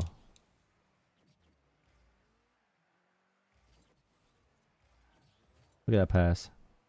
Look at that finish. Look at that amazing shot. Perfect. Man, nice to see a lot of new people tonight, guys. Really appreciate it. Channel memberships are $3. So you can get a couple. I still have not made custom. Oh, thank you for becoming a member. That's before I even said that. Oh, you're tier 1. Sliver. Welcome back. I think you remember before. Thank you, guys. Thank you, everyone. Thank you, mods. Thank you, channel members. Thank you, everyone. Especially everyone that donated as well. Thank you, guys. You guys are awesome. I have to check my phone again, see if you guys donated on there. Bro. Yeah, I'm showing bad etiquette right now. I gotta stop. I really am like the worst person in the world right now in Rocket League. Like, I'm letting this person down that I'm playing with to an extreme amount. To a terrible amount.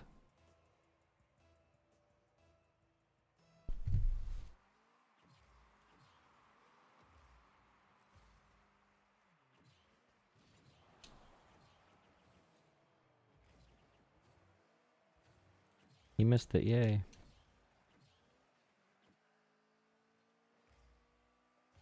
Hit or miss. I bet they never miss, huh? Who was doing that? Who's calling me? I said I was done.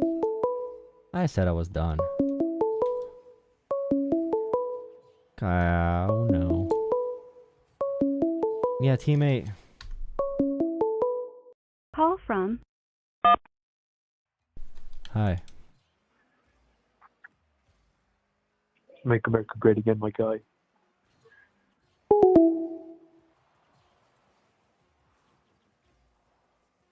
All these damn gays keep calling my phone. Why do they do it?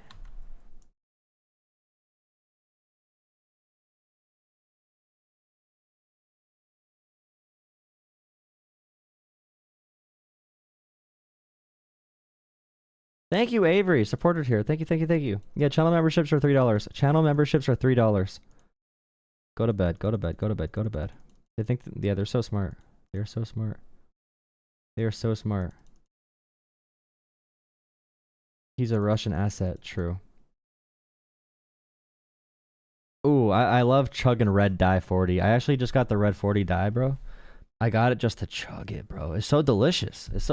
I always mix it up with like some sugar, some fruit punch. It's actually just fruit punch. I always go in Discord after the... I go in Discord after the streams too, guys. I'm usually in Discord for like a half hour to like usually like between 30 minutes or like like a half hour or 5 hours. The Discord is dead right now. A lot of my really active viewers that are in Discord are getting demotivated from the state of politics right now, so they haven't been around as much watching. Thank you, Barry. Yeah, they actually distracted me from Rocket League, you're right. I gotta be a Sonic god real quick. This is where you can see my autism peaking. Yeah, exactly. See you tomorrow. Yeah, have a good night, guys. Have a good night. Go to bed. Go to bed. This is what I do. I make people watch me play Sonic. I used to play Sonic after every stream. Thank you, Sri. You upgraded to tier 1. Thank you, Sri. Sri's addicted to supporting me. I love it. Thank you, Sri. Sri's here to support the Jolah Talks. Yeah, we say the Jolah Talks. You're one of the people who kicked me in Rocket League. Nice. Wait, why is Rocket League not closed, bro? Why did my game crash, dude? What's going on, dude? SMH.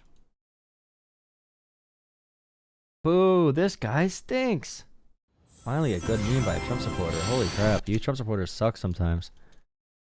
That one guy was really bad at memeing, bro. He was trying to be, you are a freeloader. You are a freeloader. You're a freeloader.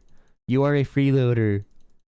You're a freeloader. You are a freeloader. Yeah, you're a freeloader. I got you. The never-ending debate tactic of you are wrong, though. You are wrong. You're simply wrong. That's not good. Well, all these guys are verified. That guy's not. I suppose. All of them joined yesterday, though. You guys... If anyone has any issues verifying on Discord, let me know. Just let me know if you have any issues on there. I have to update some things on Discord. I know. I get it. I understand.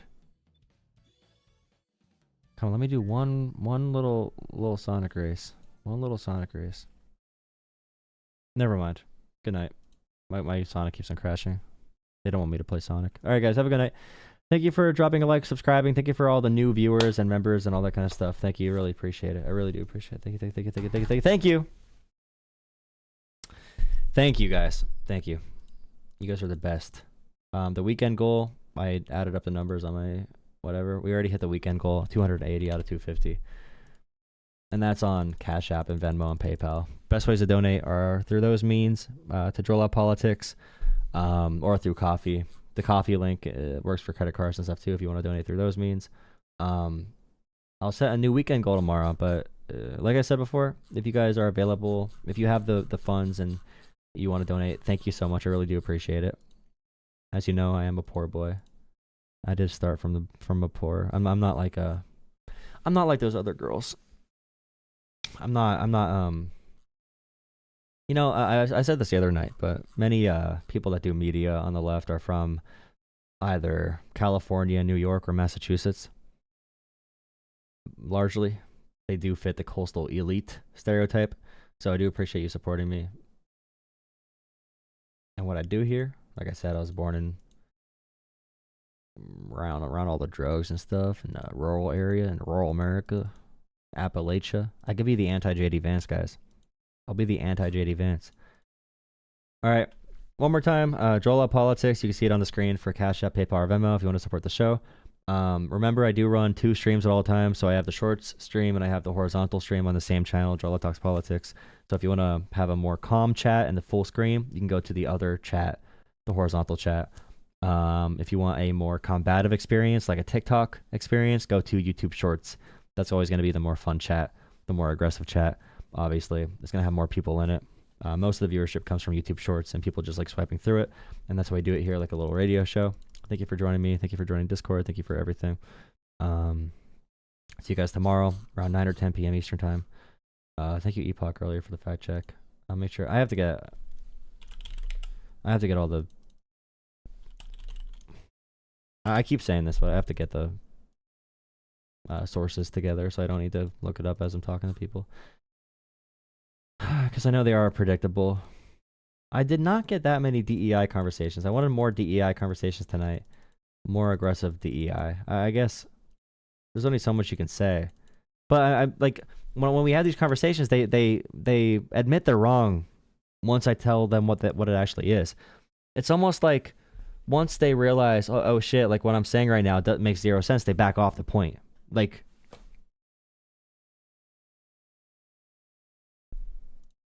so it's hard to have the DEI conversations with anyone like reasonable, because if they're reasonable, once I tell them what it is, then they're gonna back off it. So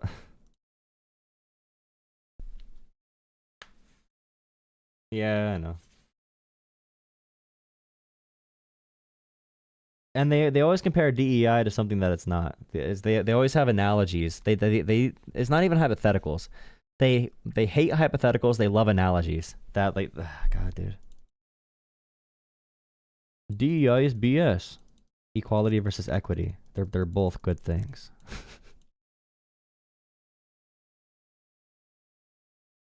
Yeah, equity's more equal, or equity's more meritocratic. If you care about meritocracy and merit, you care about equity. Equality is not merit based, but these are complicated things. All right, guys.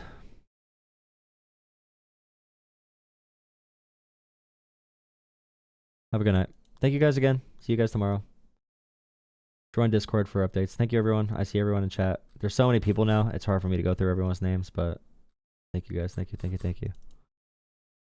Good night, guys. Good night. Good night. Good night. Good night. Thank you. Thank you. Thank you. DEI. No, it's about who has the skills to do so. No, no, actually, it's about who's rich and has connections. I understand this very clearly. I know a lot of billionaires, bro. Just from going to college, I know billionaires. It's crazy. And they're guaranteed success. I know billionaire kids that could not do laundry. They could not wipe their own butts, and they could be rich because they're born rich. Okay, guys, I'm gonna